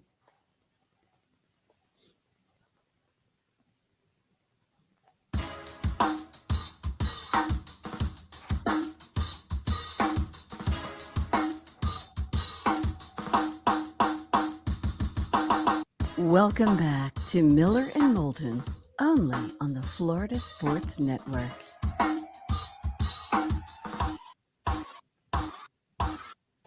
Our remaining moments with Pat Kirwan, NFL Radio's Moving the Chains, CBS's NFL Today show. He's been live in Phoenix all week. He'll do a show there this afternoon once again. Pat joining us courtesy of Pinchers, Tampa to Key West, over a dozen locations in between Pinchers, because you can't fake fresh. Hey, the last time the Chiefs were in this game, they couldn't block Tampa. Well, 4 of the linemen are different this time around. Only Wiley is back at right tackle, although I think they're going to line Reddick up against him, and that's a matchup that concerns me if I'm Kansas City. But how do you think that the Chiefs' O-line fares against the team that sacks the quarterback far better than any other team in the league? They're going to struggle. You can't have 78 sacks and a ridiculous number of pressures on the quarterback, so they will struggle. In regards to the guy you just mentioned, Hassan Reddick, just a couple things on him. The Bengals tried to block him with a tight end. We saw how that went, so don't expect much of that. That was ridiculous. But if Wiley is doing a good job, that's a big if. But if he's doing a good job, they immediately go to the big loop, and he goes back inside in the A-gap and comes right up in the quarterback's face. So they don't wait around. You just take a look at the last 6 weeks, and you look at Reddick and Brandon Graham. I talked to both of these guys. Between them, they have 16 and a half sacks in the last 6 games, 37 tackles, 12 tackles for loss. They have tons of stuff. When you look at Chris Jones and Frank Clark, Frank had a nice game, and Chris had his first sack and all that stuff in postseason. That's the 2 best rushers for both teams. They don't even match up. It's not even close. Frank and Chris have 9 sacks and far less in other areas. So the pass rush advantage goes to Philadelphia by far. All right. Take Kelsey out of it. And I mean, obviously Mahomes is the most important player, but we know he wants to go to Kelsey. Who's the next most important guy getting the ball from Patrick Mahomes on Sunday? Well, I think that's a toss-up between Juju and Scantling, right? Because Scantling had a couple of big catches. I talked to Pacheco. They're going to run the ball a little bit more than I think people think. Just try to settle it down a little bit. But I do want to go back to talk about Kelsey, Mark, because I went through every starting tight end against Philadelphia this year, 19 tight ends. And you know what was amazing about that? A total, 19 games. The starting tight ends had a total of 53 catches. That's under 3 per game. And here's the scariest number: 2 touchdowns all year by starting tight ends against Philadelphia. Now, Kelsey's the heartbeat of this thing, and you've got a defense. Chauncey Gardner-Johnson, he's a big safety. He's going to match up. Mark my words, he'll be on him a lot with help.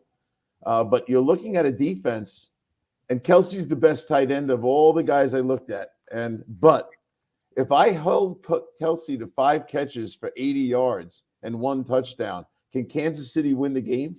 It's funny you say that, Pat. We threw out there earlier in the week, if I give you 6 catches, 69 yards, something like that, 6 catches, 75 yards, all right, is that enough for Kansas City to win the game? And we didn't think so. We thought at least one of those catches had to be a touchdown. Yeah. So when you look at that matchup, take the biggest matchup in the game, and that'll be Philly's defense against Kelsey for lots of reasons. And you start looking at the structure of how they play tight ends, and then the people they have to match up and do it. I think it's going to be hard. And we are already all recognize that the pass rush is going to reduce the clock in Mahomes' head. The other thing is they ran a lot of delay stuff with Kelsey last week. It looks like he's going to block, and then he slips out for a little one. I don't know how that's going to work very well. So I'm in this school of thought that he's going to catch 5 or 6 for 50 yards, and it's not going to be enough. Well, and Mark, we talked about it. The Eagles have Slay, Bradbury, Avonte Maddox graded out as the best or second best slot guy in the league this year. They could maybe man up and then double Kelsey damn near every play. I mean, I don't know if a team can match up better against the Chiefs than the Eagles do. I'm with you. And that is a big criteria for making a choice. So if they do run more, what is that number percentage-wise? Is that 30% of the plays, Pat? Because we know what Andy wants to do. I mean, if he approaches 35% runs, is that going to get you where you think you need to be if you're Kansas City? That's what I think they're going to be. 35% run. No way do they get to 40% run.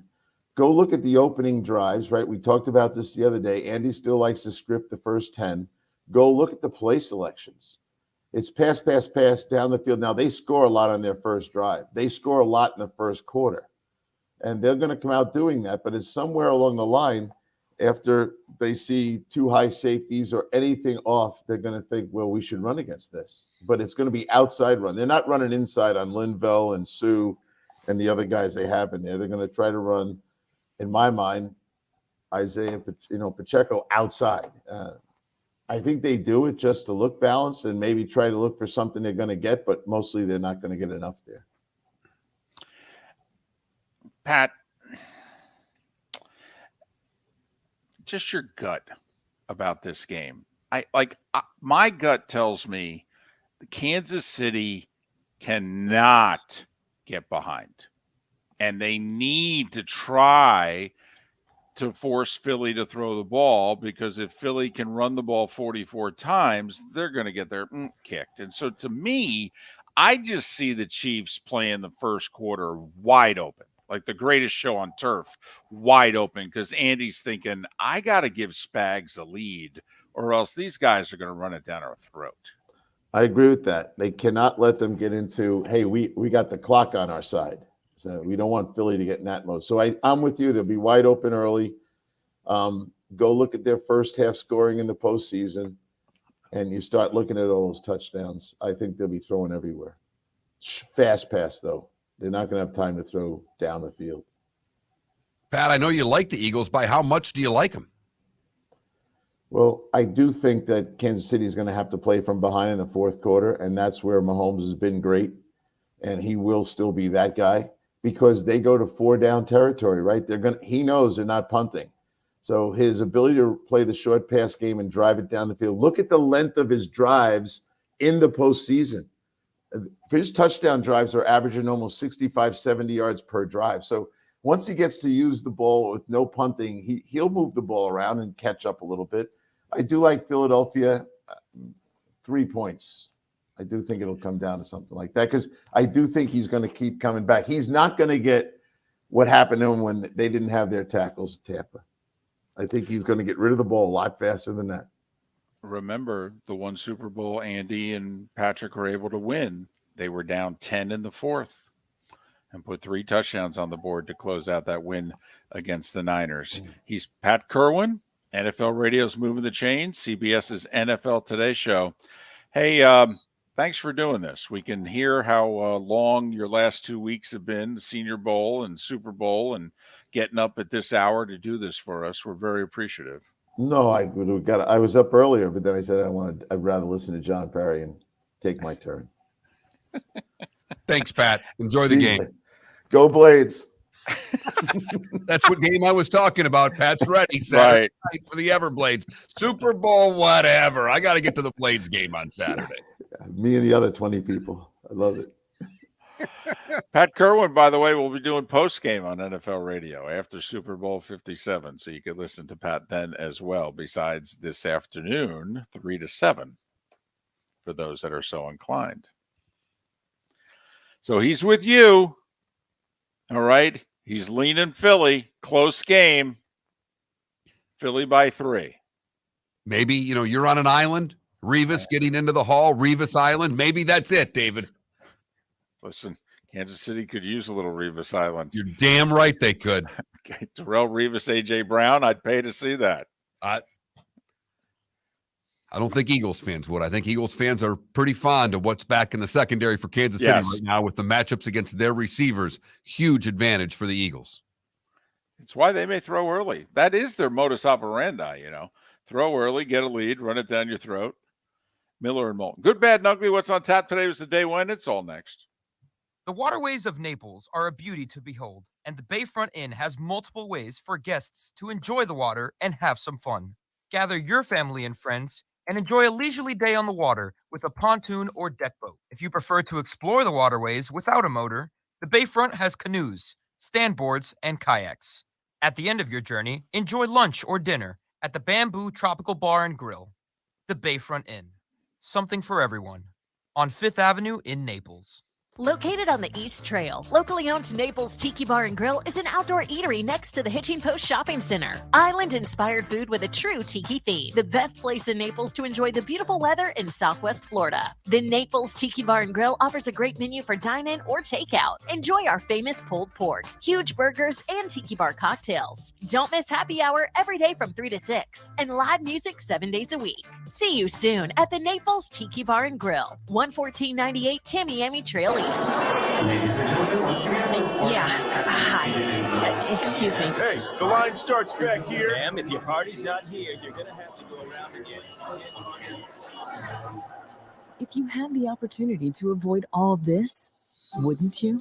Salt Live is the official transportation provider of the Miller and Moulton Morning Show, making your trip to and from the airport seamless and stress-free. Salt Live is supported with the help of local partners like the Bayfront Inn.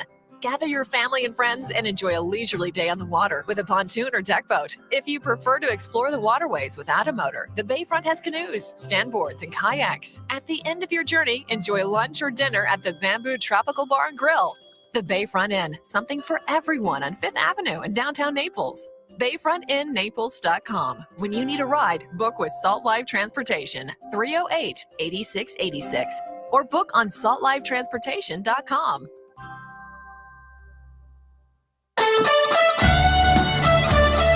You were listening to Miller and Moulton on the Florida Sports Network.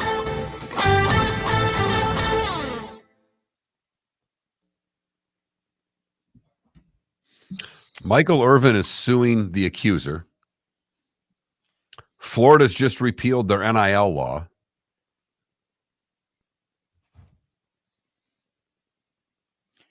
What do you mean by repealed it? Matt Baker's article. Florida Senate Rules Committee voted easily to recommend a bill that effectively repeals the state's name, image, and likeness law. Supporters say the change is necessary. There's not much in Baker's article because Florida has fallen behind in the crucial area of name, image, and likeness. Some states don't have laws on the issue. South Carolina and Alabama have repealed or suspended their laws, which Florida's is more restrictive than two nearby states. There's not much in here, but basically I think it's how in Florida you can't pay the player before they're in school or whatever it was. I think it's that stuff. Yeah. It's the Jalen Rashada law is what I really and truly think it is. But I thought Baker will probably know more, probably a bigger article. Might want to get him on Tuesday or Wednesday of next week. Okay. By the way, I'm using body wash now. You are a human waffle. That is human waffle. You are a human waffle. What do you mean by that? That was a hell of a drop in, by the way, Felipe. I will give you that. That was a hell of a drop in. I mean, would you like to explain yourself? Yes, you change your mind more often than I change clothes. Oh, no, it wasn't me this time, though. Soph goes, how was the show? I'm like, good. We talked about bar soap versus body wash. She goes, I always wondered why you use bar soap. Why don't you use body wash? We go to Target. She goes, now's your chance to use body wash. Could be back on soap in a week. Like I told you, though, you should have said to her, how about this? I'll try body wash. Okay. But we need to try soap on a rope together. She didn't know what it was either. I said, have you ever heard of soap on a rope? She's like, what the hell is that? There you go. You said, well, the two old guys told me soap on a rope was the thing. Let's look it up. Mm-hmm. I will say the body wash I got smells really nice. That's one thing that they have on bar soap, though. Body wash, it's the smell. Cole, do you use body wash or bar soap? Body wash. Cole uses body wash. Of course he does. He's under the age of 50.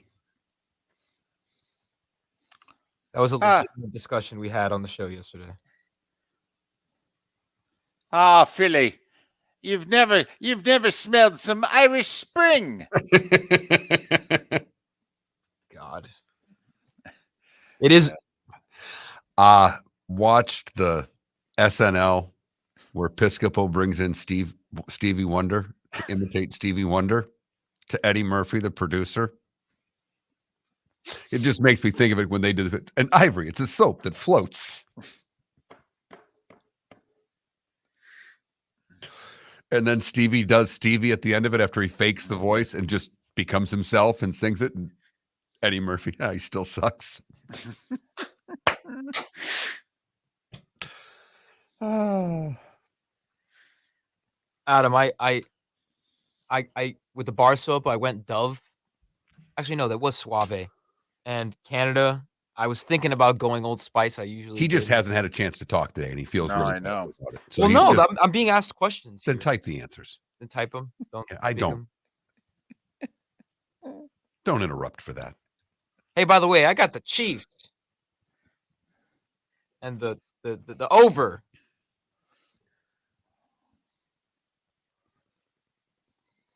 My wife picked the Super Bowl before the season. No way. Really? What in the world made her pick the Eagles? By That's the way, outstanding. real quick, what in the wide world of sports? That's from that movie that you told me to watch. The really vulgar one. Blazing Saddles? Blazing Saddles. They say it within the first 10 minutes of the movie. He goes, "What in the wide world of sports?" I'm like, "Hey." I fell asleep during it, by the way. How? How? What'd you think of the first 20 minutes, though? I love how it is portrayed with the split of the railroad, like both sides. That's cool. But yeah, very interesting. As an Irishman, I loved, but not the Irish.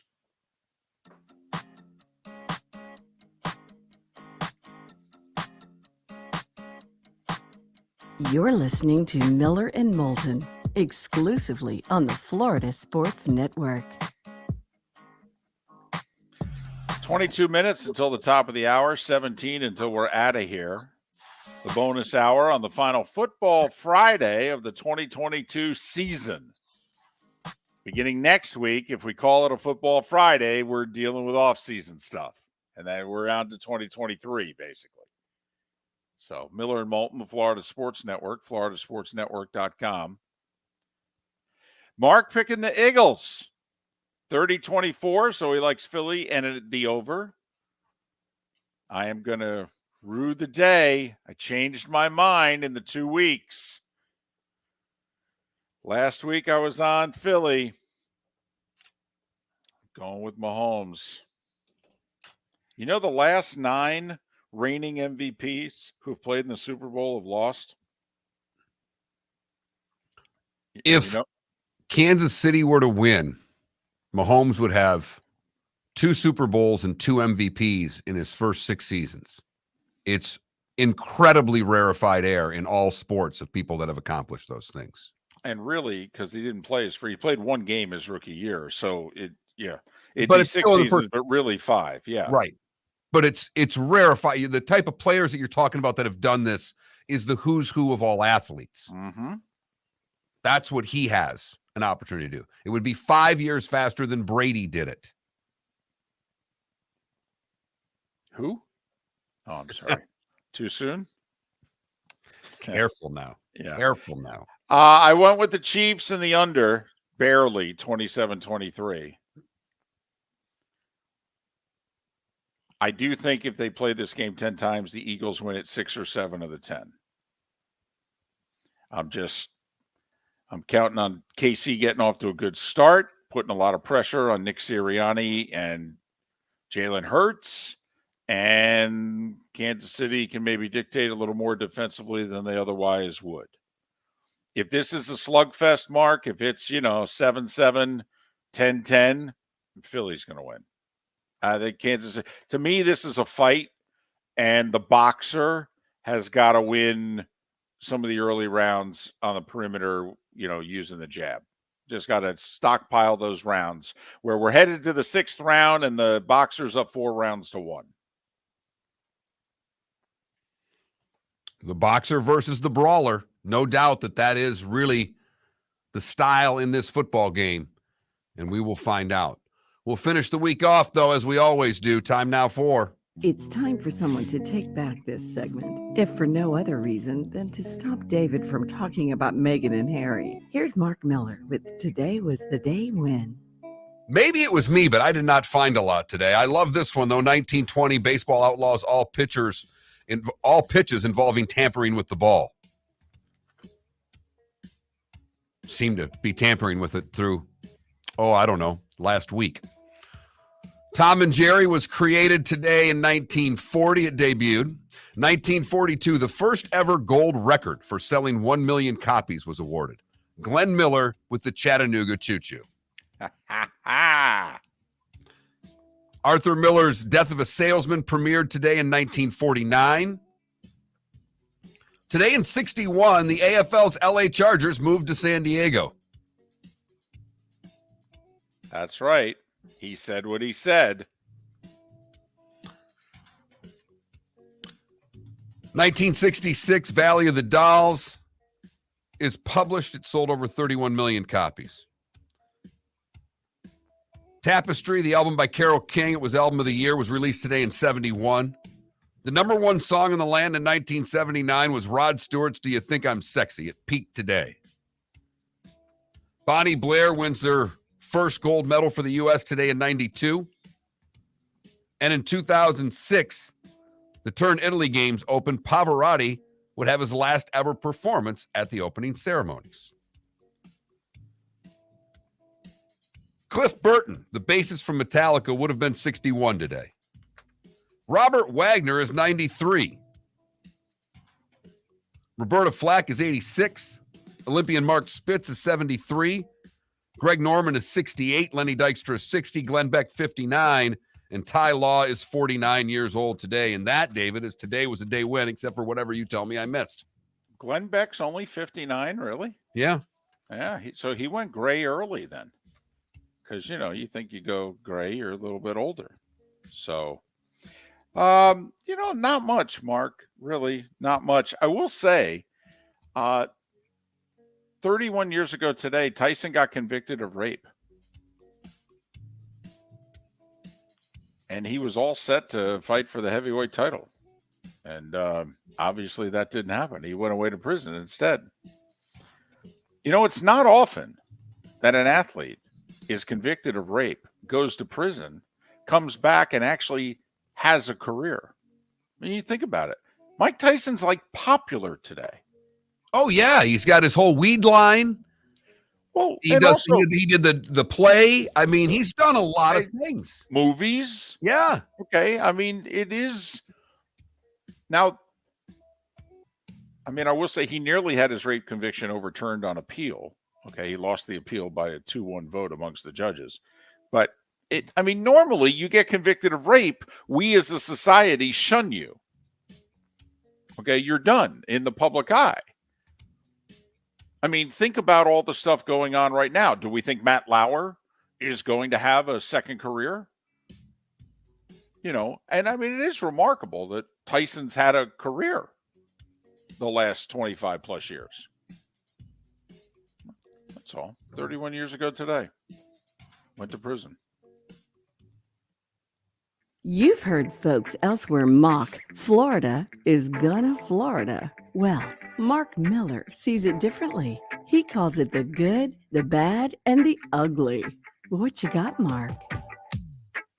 For the good today, we go to California, and I struggled to find a good, but I thought this was funny. A tiny mouse has now set the Guinness World Record for longevity. A Pacific pocket mouse named Pat, after Star Trek actor Patrick Stewart, has made it to 9 years, 209 days at the San Diego Zoo. Apparently becomes the oldest mouse ever. Oldest mouse. Yes. I always thought it was Mickey. Right. Or Minnie. Right? Women always outlive the guys, right? Well, yeah, but they're both still around and Mickey came first. Okay. For the bad, we go to Lee County, where Crime Stoppers and the Lee County Sheriff's Office are searching for a man connected to multiple golf course burglaries. He also used a stolen credit card to make 2 purchases at a Best Buy. One for $2,319 and one for $245. When you're going big, why go little? If you got the stolen credit card, get after it. You're going to jail either way, dude. They'll catch you. And finally, the ugly. We go to Cape Coral, where Laura Stirrup is a rotten human being. She embezzled more than $10,000 from a Little League baseball team in North Fort Myers. Barring the question, why a Little League baseball team would have more than $10,000. She had a company debit card, which she would make withdrawals for himself and start paying her own credit card off as well, but nearly took $10,000 from the kids, and now she is behind bars. And that, David, is the good, the bad, and the ugly on today, February the 10th, 2023. You know, you make a dadgum good point. 10,000? A Little League team? I mean... Must have some heavy NIL going on with that team. I mean, I don't know about you, but some of the fundraisers, you know, back in the day, I mean, we'd sell those candy bars. I mean, you know, I don't know, with the hot dogs. My daughter's playing softball now. We've got a hit-a-thon. You know, I'm trying to raise, like, if you raise $10, you do a good job, for crying out loud. I mean, how many cars did you get in the car wash? Damn, 10 grand. Wow. Must have a hell of a shortstop on that team. There's a few places that we know who should hire that Little League Association as their marketing department. Damn.